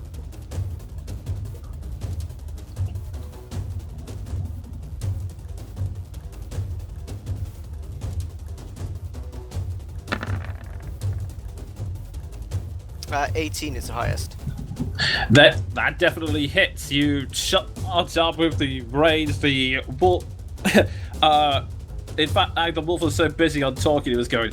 But you're not going to be around to see it. But 16 damage. yeah, that's a pretty vicious hit. Ouch. Damn, boy! He still seems to. He still has a. He still clearly has a. He's still standing around to fight, but he clearly has a big scar around his back. He then turns around and goes, "Why the fuck do you guys have silver weapons?" Don't wonder on the why. Just bleed for me, wolf. That's all I desire. Hashtag monsters. And on that ominous note, Keldrin, you're up. Huh? What? Wasn't there something? Cards? We're befriend. Help! Right? What's going on? I take out my axe, my silvered axe, and just kind of I'm just gonna walk up to here, not do anything. While the ambulance drives around in the background. They must have heard what me and Ward are doing to him. Yeah, they were like, shit, hashtag monsters, we gotta go. Anyway, yeah, that's it, that's my turn. Irene, because I forgot to reverse, he shuffles up a lot near you and just goes, don't ask me. I'm not. Okay, and with that, we move to Seth's turn. Again, he's just going to walk forwards a bit. Focus up, Seth. What are you doing? Lily, now I found you. We can get our daughter and we can go home. No, our daughter, she's oh god, she's and you can see that at this point her emotions have peaked and she's slowly starting to transform in front of you at this point. She did. Seth's jaw's going to drop onto the floor. Hashtag sad monster. With this point, Ali, you're up.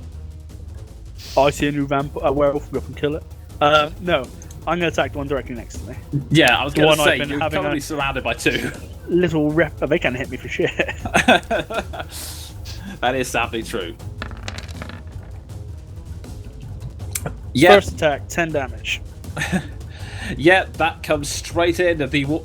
I'm straight in. The wolf howls as it takes another injury. You asked why we had silvered weapons. Let me show you.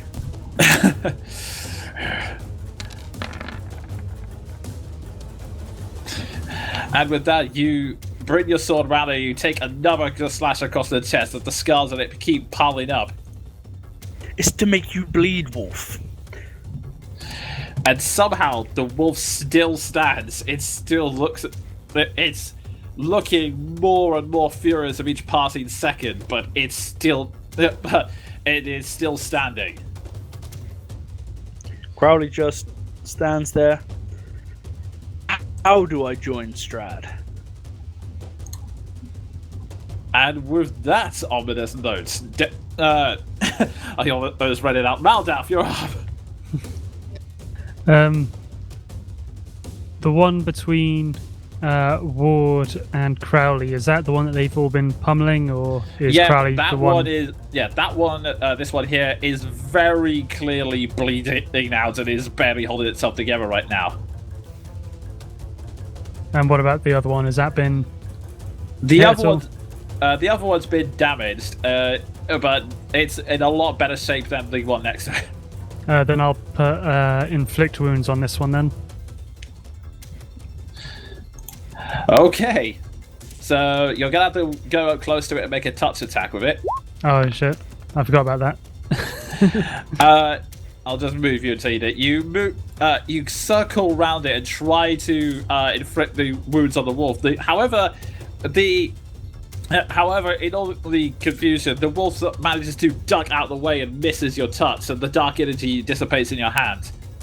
Boo! And with that, it comes back round to their turn.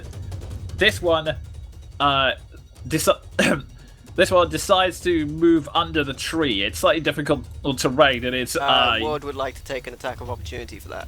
Oh, I would go also ahead. like to do that too. Okay, both go ahead. Keldrin can as well if she wants to.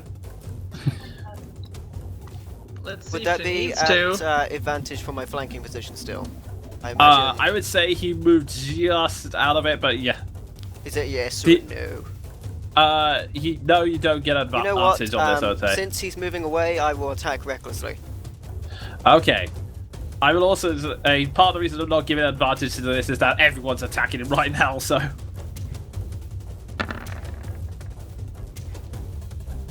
Reckless, that is 23?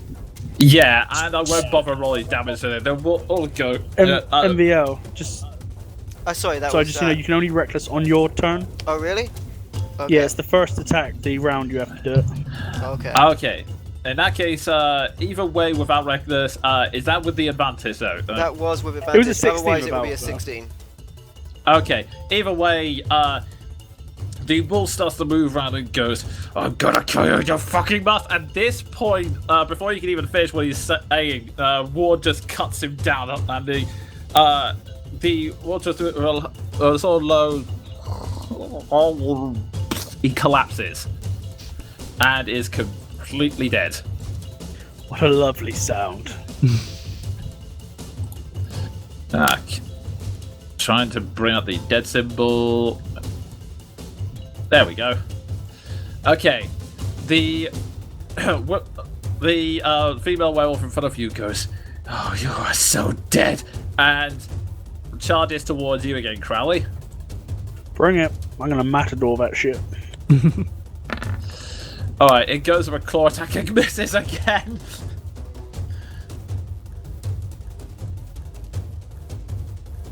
And then goes for the bite. My good god! It goes for the bite, but still is unable to get past your AC. It just goes, "Just let us go. We don't want to. We are only scouting you. We're not here to fight." No, you're here to die. Let you go. I'll let you go to the afterlife. At this point, she gives one howl, and the one that was about to run away sees what's going on and starts to charge back towards you. That's not cool. Let's see, I'd say it gets around here, and using its action, it starts to shift towards its hybrid form, looking rage and desperation returning to its eyes. Meanwhile, Lily, you're right, Seth, her body starts to twist and contort until eventually, in the flow of the emotions, she becomes a werewolf with brown tinted fur. She takes her hands off. She takes a moment as if realizing what's happening, looks back at you in your horrified expression, and then lets out a mad howl and begins to run, just fleeing over to around here. And with that, that's their turn. Ward, you're up. Ward, looking straight ahead, knowing what's going on, is like pauses for just a moment, but then his eyes turn angrily to the other werewolf. How would that rock over there, just ahead of Maldrath and the werewolf. Is that difficult terrain? It is. You would have to essentially climb over it. It's a fairly. It's like about 10-foot rock, so you would have to climb over it. So you'd require an athletics check to go, I would say.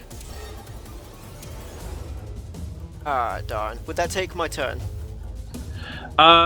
I will say, yeah, it will take at least all of your movement to get over it. In which case, I will just use my first attack as reckless then.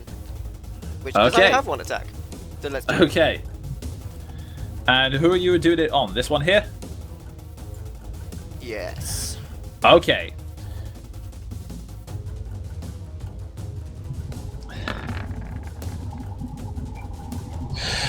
You 22. Yeah, you step calmly and just swing your sword full pelt, forcing Maldrath and Crowley to quickly duck out of the way. It that takes 17 damage and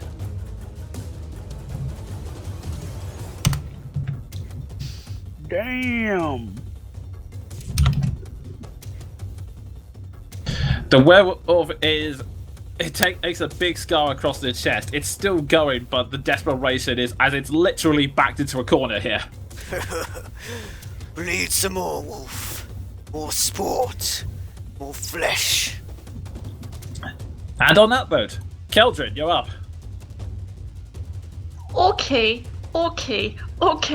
I am just going to stay close to what's her face Irina. and look around to see if anybody else is gonna come. And does she have a sword out or anything? Does she look like she's defending herself at all? She's got a hand on a sword and has started drawing it, but she's just as nervous as you. You get the sense that she's seen some horrors before, but this is the first time she's been like this up close to it. The rest of the time it's been behind a wall. Okay, I'm gonna get.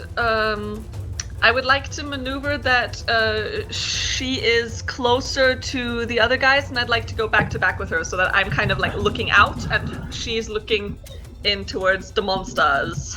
Okay, so you motion and she steps to at least get back to back with you. Trying to see if anything is coming up from our rear, just kind of keeping a lookout. Okie doke. From what you can tell, nothing seems to be coming up from the rear at the moment. The only sense of mood you get is this werewolf over here, which is charging back around. Okay. Alrighty.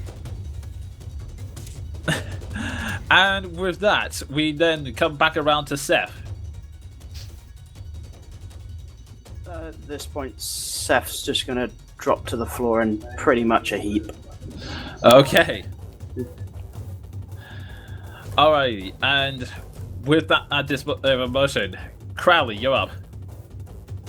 Yeah, I'm gonna take the attack opportunity to walk around this rock and attack through the gap with Ward. Okie doke then. She goes for a swipe with her claws.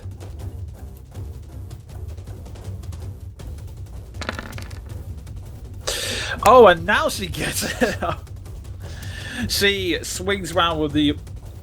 She swings round with a claw attack and manages to gash you straight across your face, knocking off your mask and leaving you with severe bleeding. So if we, yeah, I believe that doubles it. So you take 11 points of damage from the looks of. No wait, no, I failed math. You take 13 points of damage.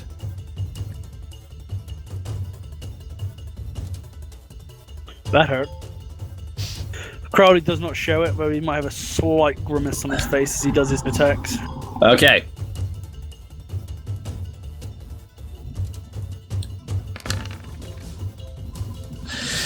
You're still recovering as blood is still starting to slowly seep into your eyes and the shock of your head. You try swinging through the rock, but it's just too much. The werewolf easily backs away and he swings out of the way of the blade.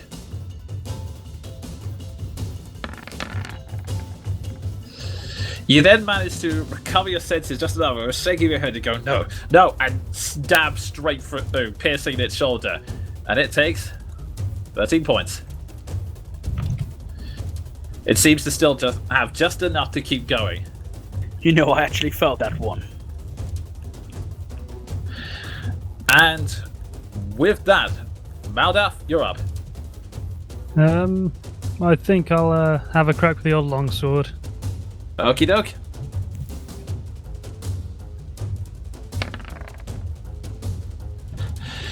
Calmly and carefully, as you practice this so many times, almost like it's a religious ritual, you draw the sword and just thrust it straight forward, stabbing it in the other shoulder. You may roll your damage.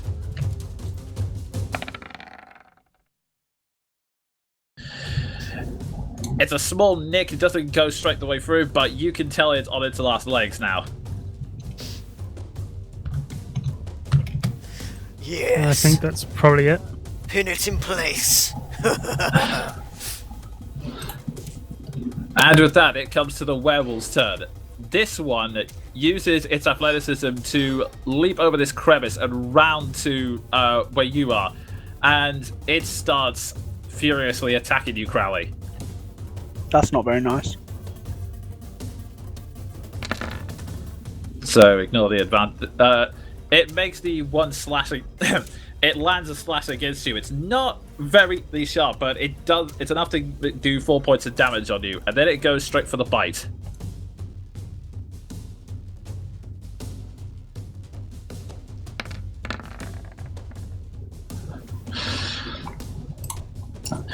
And it leans in for the bite. It's so desperate to get to you, but you manage to just stop it. You're pushing against it with your blade, just as it's clamping its jaws down, trying to wrestle with you. And at this point, the werewolf over here, it decides to, whilst you're pushing against it, it decides to go for a bite on you as well.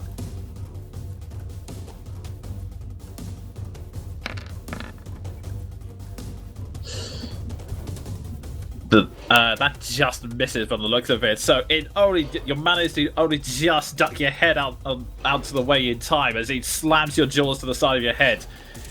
She then tries to go for a claw attack. You're starting to piss me off. And he then sticks her hand through and rakes it back across the top of your head, doing a 10 slashing damage on you.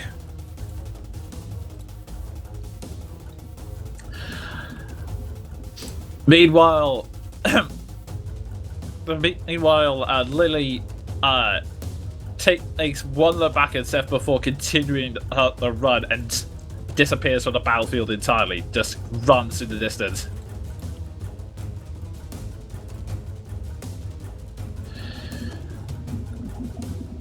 Meanwhile, Irina also.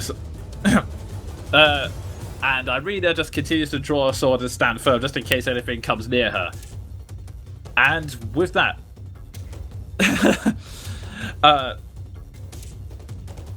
okay, hey. And with that... The werewolf, you hear it suddenly prick its ears as if it hears something in the distance, but none of you can quite make out what it is. And with that, Ward, it's your turn. Ward. Me! Don't forget me! Oh, sorry. I think you come after Ward, so... Oh, okay, cool. Okay. Sorry. I'll make an attack with the flanking. Okay.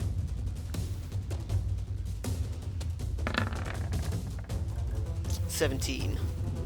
You come in and you slash straight... slash it straight across the back as it's trying to claw at Ward. You may roll your damage. Yeah, 11. And that's enough. The Okay. blade just... With that, Ward drops his greatsword, and as it's facing away from him, he grabs one arm of the werewolf and grabs the other and pulls it close to him and whispers into its ear, "They call me Ward!" And then he puts his foot onto its back and presses down, pushing forward and pulling back on its arms until its spine slowly begins to break.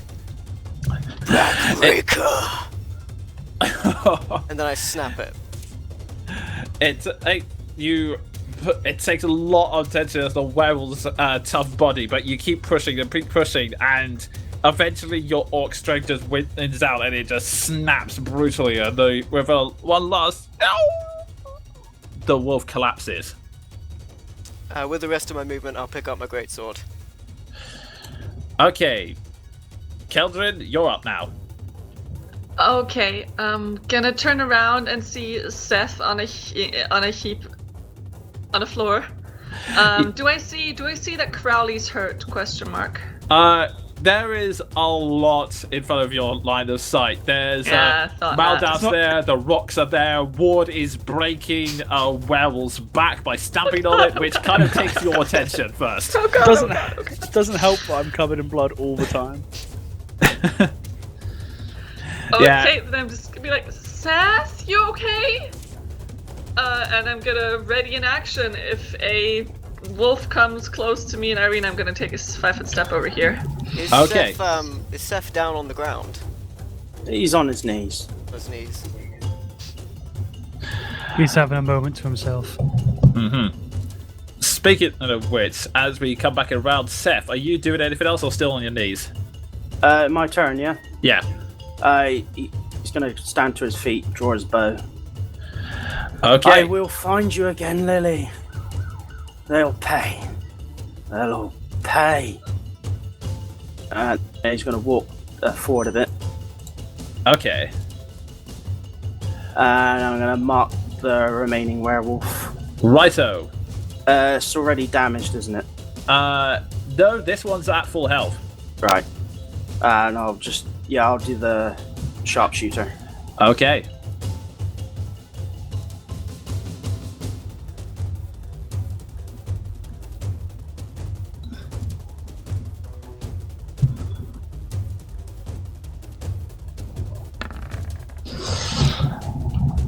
You aim, you focus, but in your emotional confusion, you don't. It's not quite the same focus it usually has, and the arrow shoots, and the wolf just manages to nudge its head out of the way as the arrow flies over its head. Damn it! Crowley, your action. Keep in mind that your blade is technically still in the wolf's jaws at this point.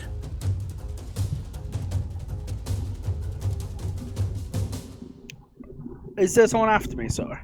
No, it's the werewolves after you next. No, wait, hang on. It's Maldath after you, then the werewolves. Maldraff, can you heal me? With my cure wounds, is that ranged or do I have to go in for a touch? It's touch. It's If you can touch, reach me but through that gap. yeah, if the werewolf can lean forward and break his face through that gap, then yeah, I'll say you can lean forward and touch it with the heel as well. And yes. I Okay. do nothing. Alrighty. In that case, it goes to Maldath's turn. Seeing Crowley's not distress, but his clear need for some kind of medical attention, Yeah. I shall step forward and do the necessary. Yeah. Did you say I've got a huge rake across my face with this thing? Cut my mask off. There are some scars in there's so many scars on the side of your face and the top of your head. In fact, your hat's gone. I should say the werewolf just clawed it off along with a good chunk of your hair. Oh, your hat and your mask. It's terrible.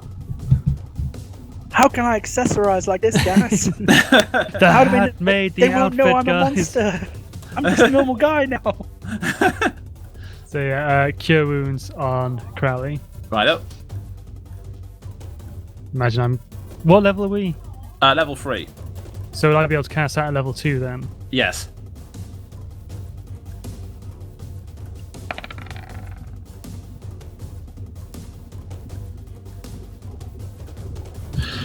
Okay.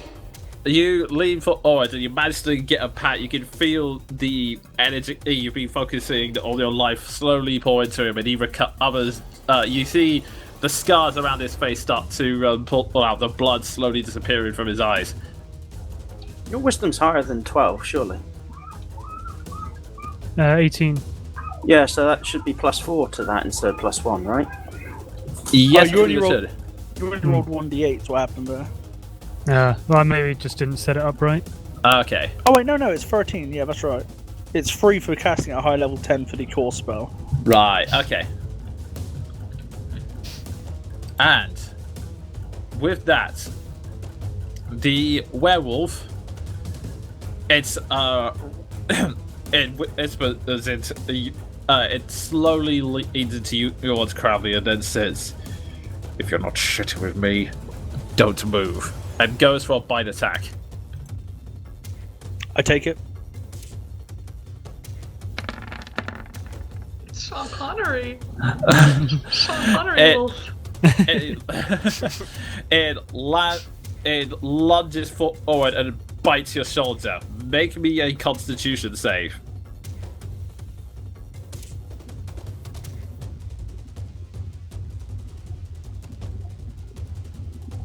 Crowley, make me a Constitution save. Yeah, dramatic effect. I had to wait a bit. Dramatic. Fair enough. Pause. You, as the bite pierces your shoulder, you start to feel this strange feeling creep over you. A part of your body naturally tries to fight it, but from what everyone else can see, Crowley suddenly starts swaying and almost like he's in a daze. At this point, the werewolf decides it's going to make a grapple on you. I take it. It lunges in, hulks Crowley over his back, and then starts to bolt it. Let's see, it gets about... a bit further than that. Actually, yeah, it's grappled, so I'd say... Yeah, he gets a bit further to around here-ish. I'm not resisting, so I think it gets its full speed. Okay, yeah, in that case, it gets to around here. At this point, I just want to turn around toward and say, "Excuse me, but your mate's just been robbed." And funnily enough, it's Ward's doesn't turn. answer. He pushes through Maldrath, in fact, at max speed. Okay. So, you're trying to charge through here? Okay. Yeah, I would just say take 5 off your ring to get through these 2 rocks, so you get to around... Right, I've got 60 foot to play with if I... Oh, yeah, in that case... Run. Yeah, in that case, you get to about, I want to say, difficult terrain, you get to almost here-ish, I want to say. If I run over to the path, am I good instead? Oh, no, wait, that... let's see, 20... 20. Yeah, I would say you... I think I can just about catch him if I go straight to the path. Yeah, you just blitz forward the dash, like with every part of your... Still 5 foot short? That's crippling. Add on, That's so bad. Let's see, 30... yeah, you're just about 5 foot short. Kidding me. You just dash forward. You're almost bouncing up on the wall, just thinking, God. No, Crowley. In fact, actually, I'm just gonna check something 1 second. Apologies to everyone's eardrums. I just need to check something here. Okay. Okay, at this point, Seth, do you think you're gonna make a ranged attack on them at any point? Yeah, next turn I will be. Okay, so you see, you're desperately running for dear life to try and catch up with them, but the wolf seems to be just a little bit further ahead. Yeah. Crowley's seemingly lifeless body on his back. Ward has dropped everything, even his weapon, to try and run faster. He's just like sprinting, his eyes wide. And at this point, Keldrin is, let's see, you're down there, so the only one who can really do anything else at this point is Seth. So, Seth, are you going to try and attack? Yeah, I'm going to move forwards a bit for a clearer shot. Okay.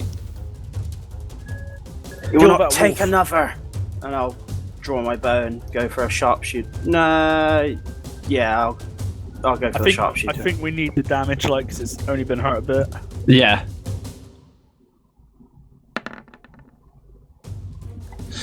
Yeah, this time with renewed with complete renewed focus. Like you said, you're not gonna let another one of your friends be taken. You shoot, and it makes a clean hit on its other shoulder. Anyway, roll your damage.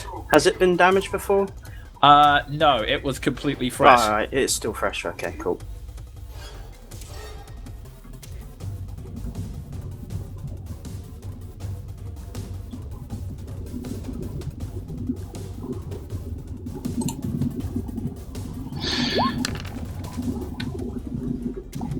Oh, 25 damage. Wow. One of those is a 1 as well. Yup. The beast lets out a blood-curdling howl as it goes through its shoulder, like, "Arrgh!" But it still keeps going onto its run. Crowley is still unconscious, so... Oh, I'm unconscious as well. Well, you're... It might as well be. At the moment, you seem to be dazed and not really moving. I will turn my head to see Ward and just reach really weakly out with one hand. Yeah, that seems to be all you can do. Can we touch fingertips? Just for a moment. For a second, you mate. almost make it like you. It's almost you stretch out, but no, you can't quite make it. For a second, a strange, almost yellow iris comes over him. Alrighty, Maldav, can you make any ranged attacks or? I can try a. If I use the Sacred Flame, would that do any damage to Crowley being as they're I think together? it's target, isn't it? Yeah, it's target. Then I'll try a Sacred Flame. Okay.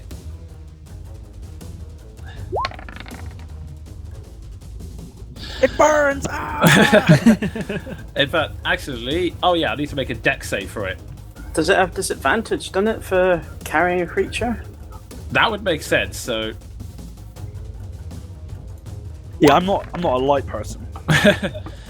yeah, but it doesn't make it. The creature lets out a howl as the flames sit into its back. As you unfortunately don't get the full effect you'd like because you're trying to not burn Crowley in the process.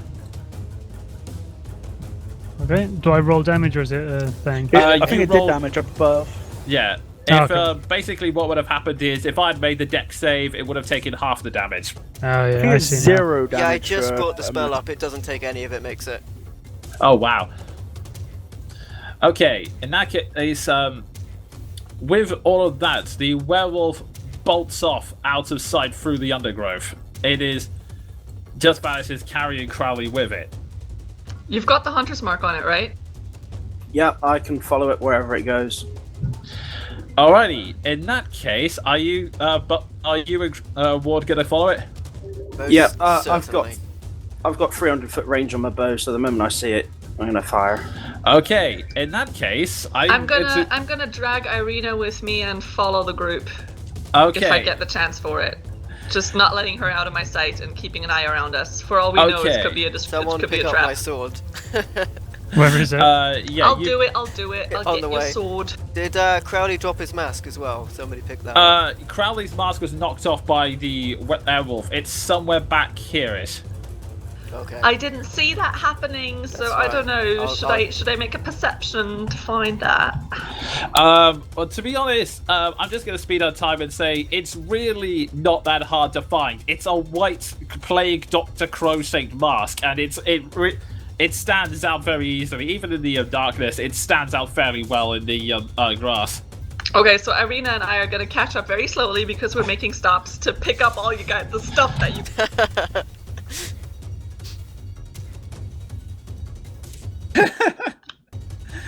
Okay. Ward doesn't. Ward dropped his sword. He picked up Okay. though, didn't Our he? dynamic duo is And- molting. With Oh yeah, he that, did drop it, didn't he? with that, I'm going to try out a mechanic I've read here because I've just been after last time I've been reading through the Dungeon Master's Guide, and if I could just turn this off a second, I disconnected for like a second as well. yeah, we have. I'm now going to implement a chase mechanic, so I'm just quickly checking the rules of this. Funky. Okay, so remind me, what are your Constitution modifiers, Ward and Seth? +4 for myself. Mine's Oh. +2. Okay, so. And his is +2 as well. So, because of this, you now get. Let me see, I believe. let's see, not much in the game. It's you get to use a number of dashes based on your Constitution modifier. So let's see, I'm just checking these games. Like the slide packet. Yes, you get you get to dash a total of 3 times plus its plus your Constitution modifier anymore, and you will start taking exhaustion points. So the two of you go blazing into the forest after the werewolf, which is just dashing at full gallop. At the moment, the werewolf is moving. It's about 5 feet in front of you, and it's just dashed to a further 65 ahead. And as it does so,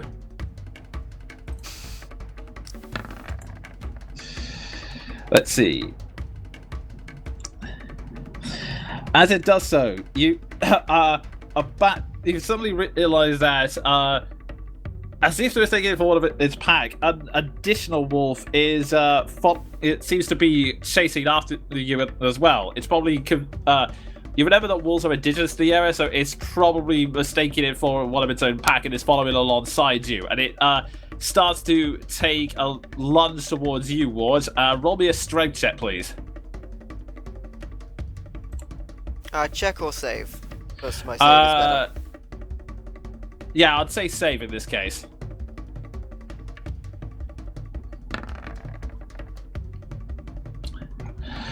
Okay, yeah, with your strength, it's no problem. The wolf takes a lunge at you, but almost casually you almost as if it was like almost as if it was a luchador going up and spot Lesnar. You just catch it midair, throw it over your back, and continue running. It delays you by about 10 feet, but you've still got good sight on the creature. Okay, and I presume both of you are using dashes to keep up at this point? Most certainly. Yeah. Okay. On to the next round of the chase. Okay. As you move, the werewolf continues to dash forward, and it's managing to. You see a rock bed blocking the path. The werewolf manages to leap over it. You two make me an. It's up to you whether you want to make an athletics or an acrobatics check. Definitely athletics in my chase. I'm gonna go for acrobatics.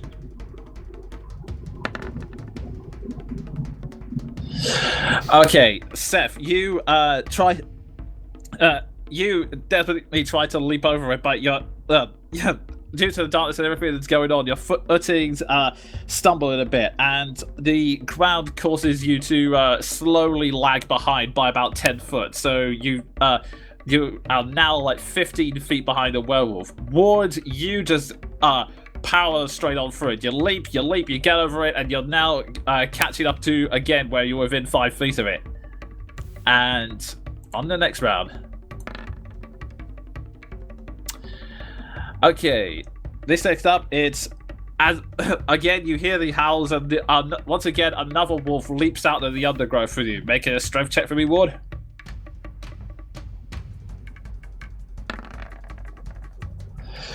Once again, this is still there's a bit more strain this time, but once again you just managed to bat it inside. You don't give a crap about any of this. You're focusing straight on Crowley at this point.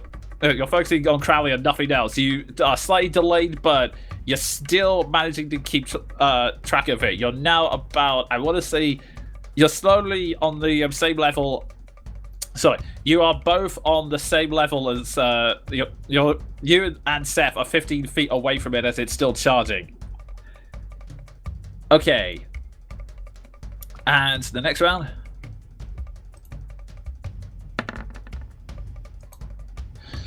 Okay, at 8, that's...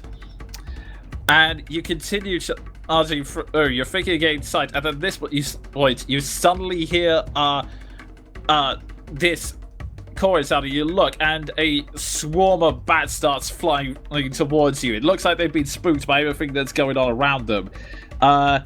Make me a dexterity saving throw. Is that both of Dex, us? you say? Yep, both of us.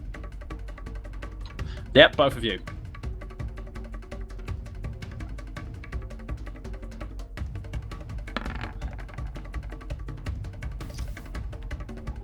Not bad. That was going to be the worst one. Mm-hmm. Oh, this is absolutely no problem with you.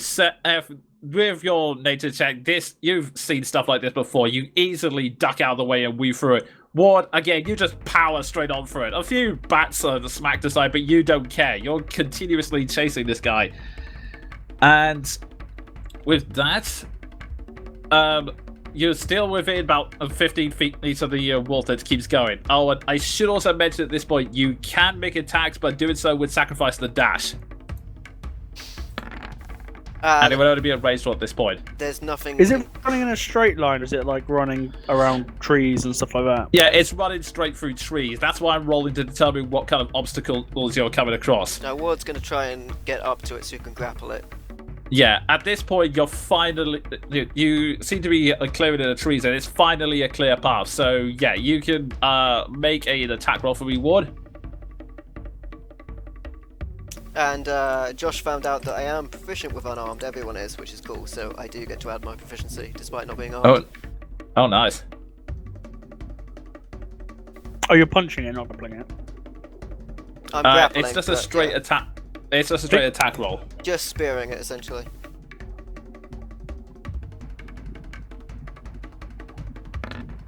I think grapple's just a strength check. Yeah, I'll say... I'll just double check, but I believe... If it's a strength check, then that's 21. Yeah, You gotta I think hit him even first. what... Yeah, I thought that might be the case. So Yeah, that's I a think hit, and then... Yeah, you still have to make it first. It's a strength check to actually get out the grapple. And yeah, you just full-on dive into the wolf. And I'm just going to have it make a strength saving throw. Can use acrobatics better as well.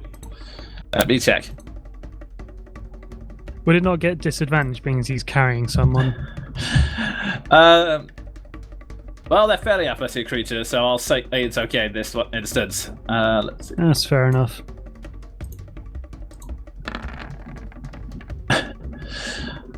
Oh wow, that's a pretty start. The werewolf stumbles as you full on spear into the guy. The werewolf stumbles, trips over itself, but barely manages to get its footing and carry on. Although it's severely impeded, so it is only able to move forward half of its movement, so about a foot.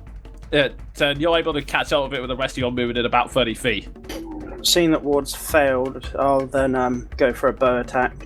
Righto.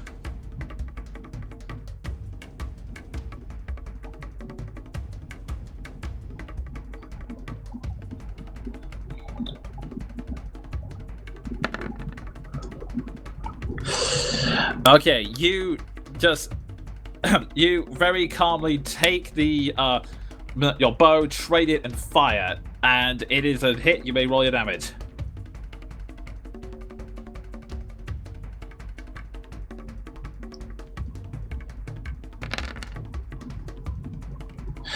That is a very powerful hit. It lands on the wolf's back, it's like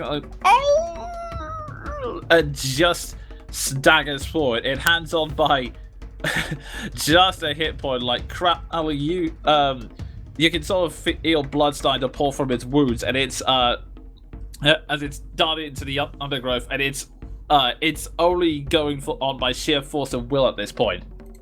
Die, you damn beast! And the next round, and that you continue to charge forward, thinking at last you've got on a chance, and then suddenly a sharp drop appears from there is a sudden sharp drop as the terrains. The wolf just the wolf leaps down and makes it with no problem. Everyone else, make me a dexterity save. Yeah, I almost went to roll a dexterity save then. Yeah, so it's just I'm being warded and set.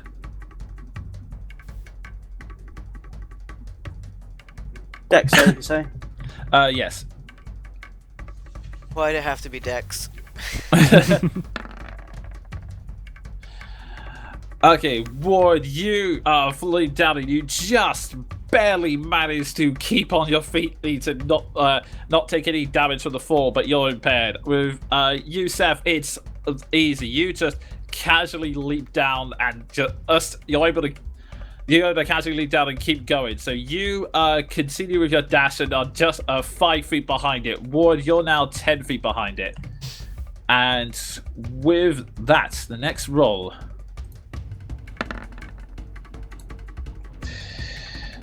As you come through, you see there is another swarm of bats comes round. You duck past it and you feel annoyance, and then you suddenly hear a growl behind you. You turn round. Another werewolf is directly behind you.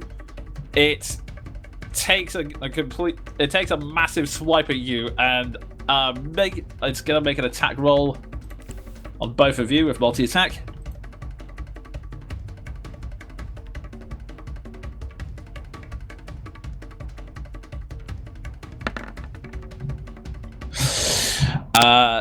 Let's say, for the sake of time, we'll say that it swings at Ward and manages to rake its claws across the manages to rake one of its claws across your face, dealing for the sake of time, we'll just say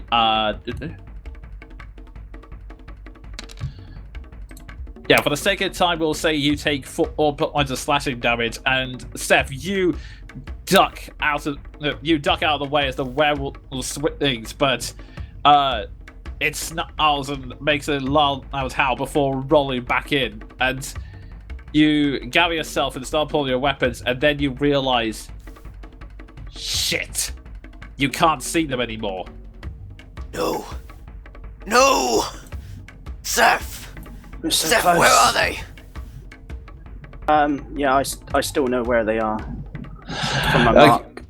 You can sense with the hunter's mark that they're somewhere in the forest continuing to charge forward, but you slowly start to realize they're getting further. They're slowly getting further and further away. You look forward and you see that they're at this point fully charging through muddy ground and hilly terrain. If you continue to charge after them, you're basically going deeper and deeper into their territory, and you have no idea what's coming up.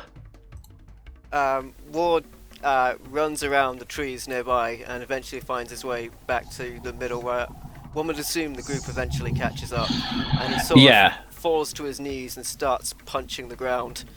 No! He's not lost to us. We can find him. What happened? What happened? Like, you were on the floor, and now Crowley's gone, and what's going on? I failed him. I failed. Brother's Grimm. There's no more. You all heard him what he asked the werewolf, didn't you? Surely. What, like when he was yelling about how to join them? Deception. Lies. You speak ill of my brother. Well, then we're just gonna have to find him, right? I mean, we can track. We can find him. Ward grasps the mask that Keldrin no doubt has on her hands, unkindly out of her grip, and starts staring at it. You're supposed to pull me back from the edge. Who holds the reins now? The chains Do are you off. Do you want your sword back? Ward just falls to the ground. Irina steps forward. I'm sorry. Because of me, he... Yeah, because of you. You're not there. You're back!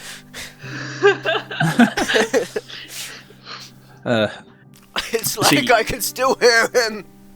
As Ward looks deep into the mask. It seems like only yesterday we were together. Okay, so what do we do? Do we just... I mean, the night is still young. We can keep going? Oh, what do we do? We can rest and follow fresh in the morning. The path won't go. Oh, right here? And okay. Irina looks around.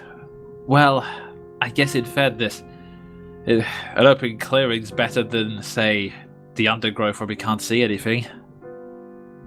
Where would they go? I honestly don't know. The lackey's in the same direction they left in, surely. Yeah, I will say because of your hunter's mark, you can feel that they're heading towards roughly the same direction as Valaki. It's no coincidence, I'm sure. Ward looks into the mask as he holds it in front of himself. Crowley, I'll find you. I'll kill every undead, every werewolf, every vampire in this god-forsaken world until I turn the stone where they've hidden you. Stars in the darkness. And light will come to bear once more. And Ward falls face first into the mud. His claws rake at the dirt for just a moment as he claws and claws until he eventually stops moving. I just look Wow, he at goes so I look quickly. at Seth and Maldrath and I'm just like, what do we do? Is that normal? Maldrath is just gonna mouth to Keldrin without trying to make any noise. Just leave him alone. That's all fun. Keldrin, make me a perception check.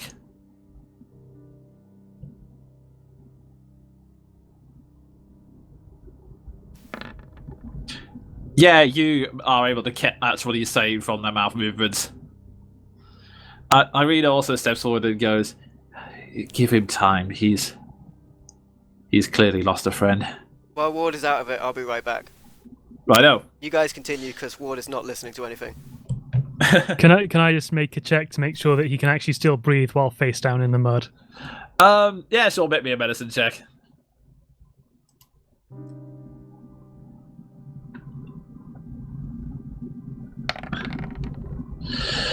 Yeah, he can just about breathe through the mud. I mean, it's not obstructing his mouth or anything. I mean, yeah, it's probably not going to do his oral hygiene any good, but apart from that, he's fine. It's fine. I mean, his skin should come out looking great. You know, there's a lot of nutrients in mud. Yeah, exactly. He's going to have a spotless complexion. Hmm. And so, I mean, once he's removed the entire spot that is his face right now. and Can you so, Out of Sorry. character, sorry. Can you tell me what Ward's charisma actually is? Just out of curiosity. I don't think I could tell you that. That is something for that is something for Ward himself. Charisma also doesn't directly influence how good looking you are. Oh, you'd have thought that'd have been a thing. Yeah, No, because you charisma. could be really handsome, but a complete asshole who people just hate. Yeah, charisma. I guess, yeah, that's true. Yeah, charisma more affects how you're able to interact with people more than it is how beautiful your face is. Which is why I have 7. Aw. Oh, dude. So, with that, you're all slowly sit around a campfire, taking turns. No, I don't think we want a campfire to show people where we are. Okay, fair enough. You slowly start setting up a camp, setting forward whatever small bit as you can, and you take turns keeping watch. You see, each one of you, as you take turns, all have thoughts heavy on your heart. Keldrin, you are terrified of the horrors that are approaching you. Not to mention that Crowley, who seemed like he could take care of himself, he's just vanished. The monsters have taken him. Seth, you're handing your head for sort of Lily and just how the heck it all came to this. Maldaf, it's all a mystery to you at this point. Maldrith is fairly content being, not a lot gets him down. He's all right. Yeah, this is, if you're thinking to yourself, if he's lost, it's fate. Well, can I at least meditate on this situation? I mean, I'd have thought Maldrath, being as he doesn't know Crowley particularly well, but he knows, he's obviously made of stern stuff, that Maldrath probably knows and can probably feel in his bones that Crowley's still alive, and although it looks bleak, he's probably not in any particular real danger. Yeah, I will say you make that assumption. So yeah, Maldrath's pretty alright, he's happy. And so all of you, with your worries and doubts, slowly make turn. Thankfully, nothing else comes out of you this night. There are a few snaps of twigs as wolves come round, and there's one time when ravens fly over and seemingly stare at you for a few moments, but don't seem to be doing anything harmful.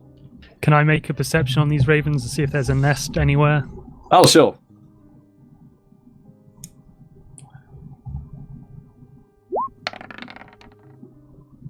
Oh, fucking hell. You know, it's really amazing how black the werewolves that these ravens are. And you start to wonder, why is it that ravens have a connotation with death again?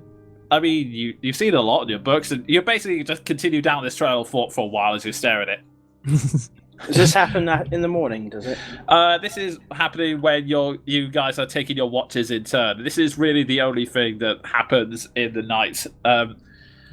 Otherwise, the morning comes. That same grey, cloudy day is the same as it ever been. You guys slowly clean yourselves up. Ward, assuming Enviel's not back. Ward's still He's here, looking he's just spaced out. Pressed or muted.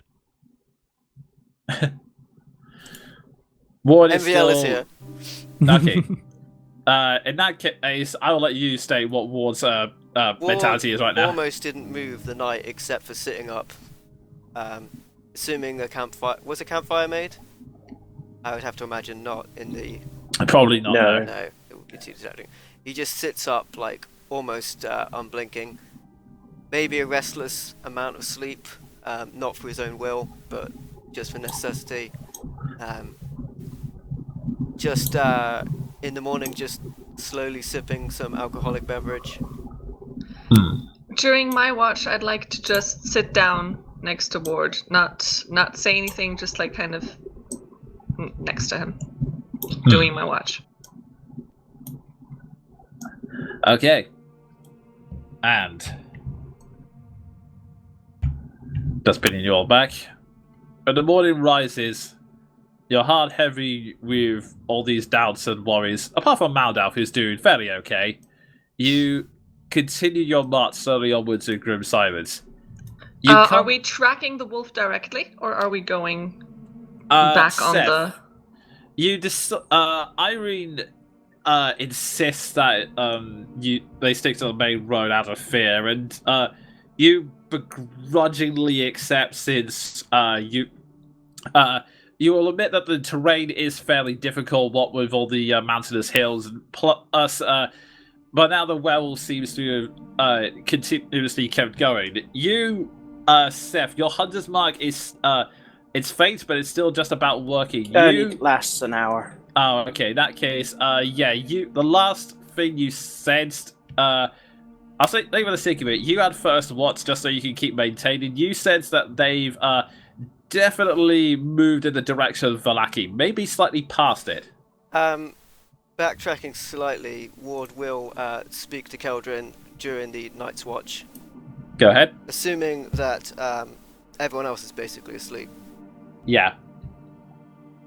He was the hero of us. It was him who brought me to the Red Mountains on a noble quest. We came across a mine run by the dreaded Red Fang clan, delving deep into the earth for treasures, using slaves that Crowley had persuaded me to come and do something noble to free. There I saw a giant of a man, their war chief, and I thought, I have no meaning to fight here. I have nothing to gain, but it was Crowley that persuaded me to stay and fight. And as I watched that giant of a man took a whip to a small and innocent girl, too weak to work, and as he lashed her, I could take no more.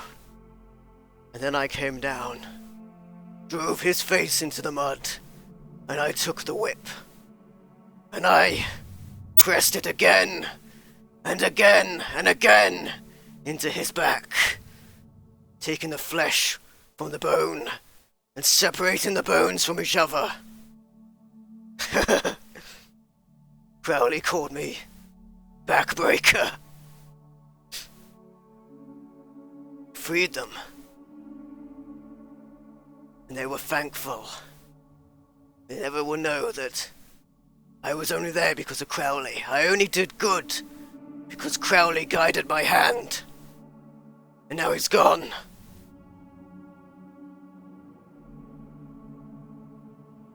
We'll find him again. It's gonna be alright. Ward nods silently and then returns to himself. You know, for all that you two keep talking about how evil you are, I don't think you really are.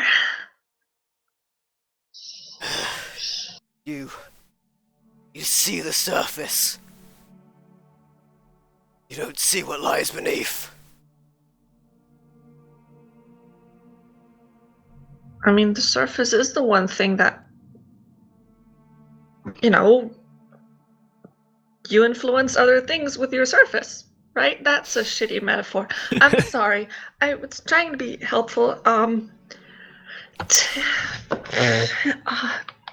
It's gonna be fine. We'll find him. Thank you. I was half expecting Keldrin just through the middle out, just to like face first into the mud, like no more of this. Nope, out. And with that, you the night goes off. Ward feeling a bit better than he was, and you all march on. And in fact, Ward, as you pick up Crowley's mask about to put it away, you notice some writing on the back. It's in small, so you have to appear to read it, but it says, "Never forget, a sin for a sin."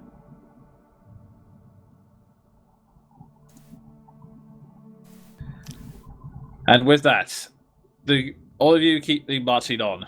As stated, Irina suggested that you guys keep close to the roads. You walk by and you start to come across a bridge. You march over, staring at the Seer Falls, as the area is described on the map, watching the beautiful waters cascading down with a tremendous roar.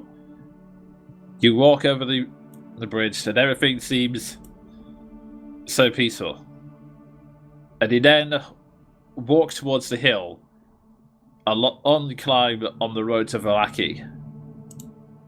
And I'm just moving you to said road now. New Back maps. here again. That can't be good. And you see Crowley just standing there like, hey guys.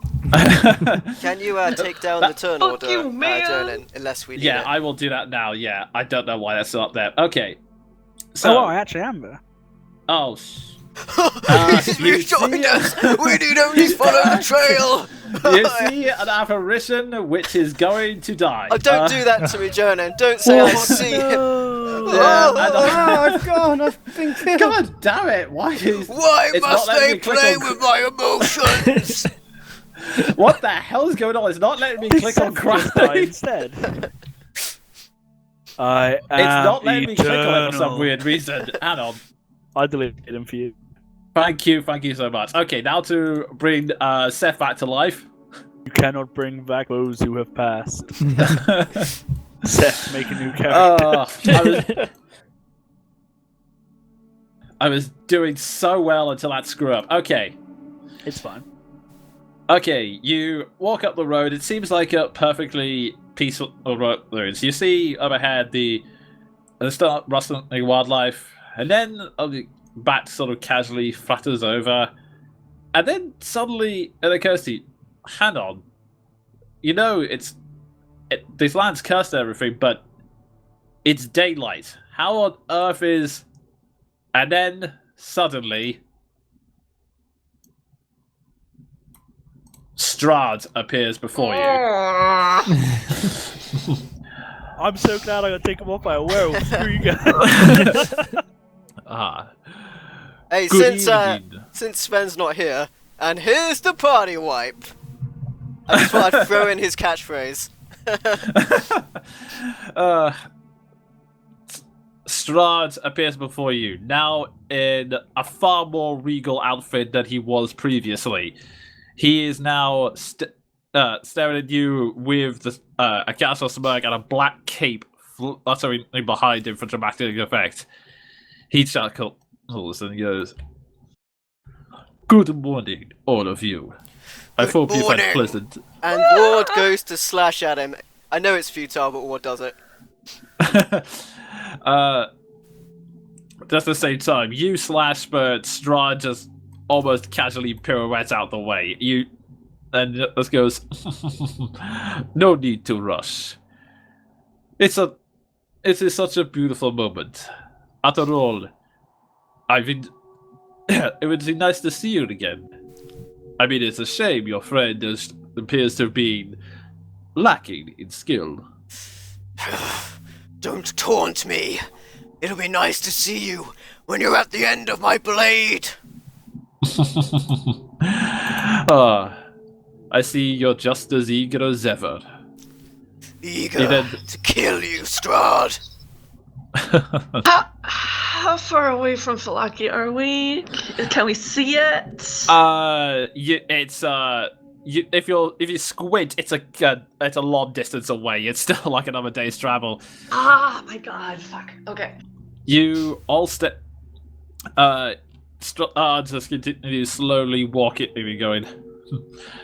It's a beautiful day. I get to see you again, and more importantly, I get to see you again, Tatiana. Irene also suddenly goes, "Why do you keep calling me that? I'm not your Strahd." He draws her sword and points at it, and Strahd goes, "I thought I told you the last time, didn't I? Or did that last bite make you forget everything else?" Irina uses her free hand to clasp her hand across her neck in kind of like a nervous reflex, but she nervously backs up. Ward is hacking away at Strahd the entire time as he, no doubt, effortlessly deflects the blows. Yeah, he's just sort of casually deflecting the blows until eventually he just leaps down. He goes, "Oh, why must you ruin such a perfect moment?" But since... Fuck you! Oh, the little Go one... away! Why are you? I mean, you can take her anyway, so why are you just playing with us? This is not fair. I'm really tired, and I didn't get a lot of sleep. Breathe. I am breathing. Fuck you! Strahd at this point just Start starts crying. chuckling, and he's gonna make a strength save to just push you away, Ward, since you keep pushing. You end up in Barovia. Oh, holy crap. You are just completely knocked prone and just sent flying back into the wall over there. You, For the benefit of the conversation, it's best if Ward is somewhat unable to move because he would Yeah, rinse and repeat. I will say, I'll be beaten to the point because I understand this is a narrative. Yeah. I will be beaten to the point where I cannot lift myself from this Yeah. rock, which I'm embedded in. yeah, He'll do that anime thing where it's like, oh, I can't move. Yeah, I'll just say. Oh! Yeah, I'll just say, kind of like in Dragon Ball Z, you're thrown back against the rock you land, and now you're just kind of on your knees going, trying to gather your strength. Strahd! Strahd chuckles and goes, since you're asked, my dear, moments like these should not be rushed. And since you are all so eager to play, he raises his hand and snaps his fingers. A crackle of dark energy emerging from them. There's like a slight ring in the air, and he says, I think I'll bring some friends to play. And it's a and then Strahd takes a few steps towards you, deliberately, menacingly, and then going, and now, let us begin. If you think you have enough valor to keep me from my beloved Tatiana, then come, show me everything you. And then he slows down. It's like he trails off as if he's distracted, and he suddenly looks behind him in as if confused by something. Anyone who wants to, make me a perception check.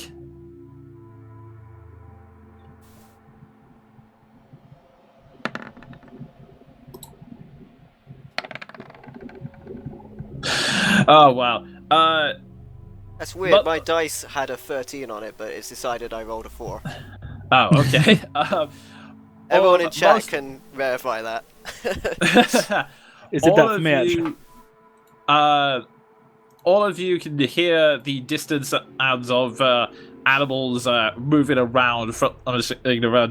You know that something is coming from all directions. It sounds like multiple forms, but strangely, Seth, you and Traideers, you can tell that it's probably some kind of wolf that's sneaking up on you. But in the distance, you also hear a clink, clink, clink, clink, clink, clink. And Is that metallic? Or... yeah, it's metallic, almost like armor. It's at this point that, and on, I'm just scrolling down. At this point, you hear man suddenly cries, Strahd! And suddenly, without any warning, a man dressed in armor comes charging round from the side of the rock and leaps forward, drawing a sword which does have impressive glowing wounds on it, but it's clearly been snatched. He pulls it out and points it. Strahd turns around and goes, I don't think a new face appears. Strange. I've not had the pleasure. Look out, he's got a beard. You might not have had the pleasure, but Soren Drakis did. He looks at you, Soren Drak. He thinks for a moment and then goes, Oh, tell me, where do you hail from? Forgive me, I am Leo Luxaria Til Alexandros, King of Voltaria. He stares and goes, Voltari?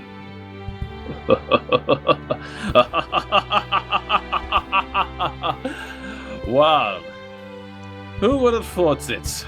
When I walk out in the day, I see my interesting new playmates, and my beloved comes walking up to me, and I get to settle a score that has been a long, long time coming.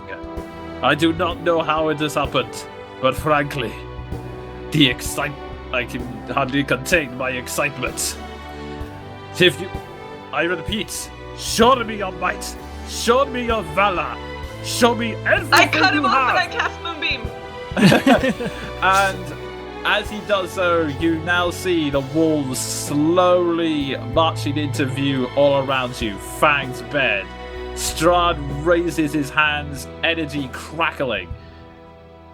You can tell that this is going to be a long fight. You can tell that this is going to be a long, grueling fight. And that's where we're going to end tonight's session.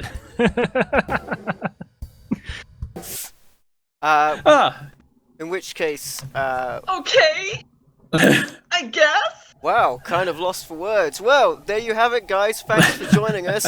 Thanks to Gregory and Sam M for sticking around. Really appreciate it, guys.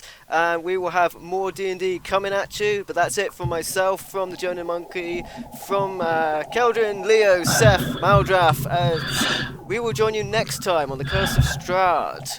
Yeah, Thanks for sorry watching. to leave you on such a massive cliffhanger, guys, but as you can probably tell, this battle's going to last for a while.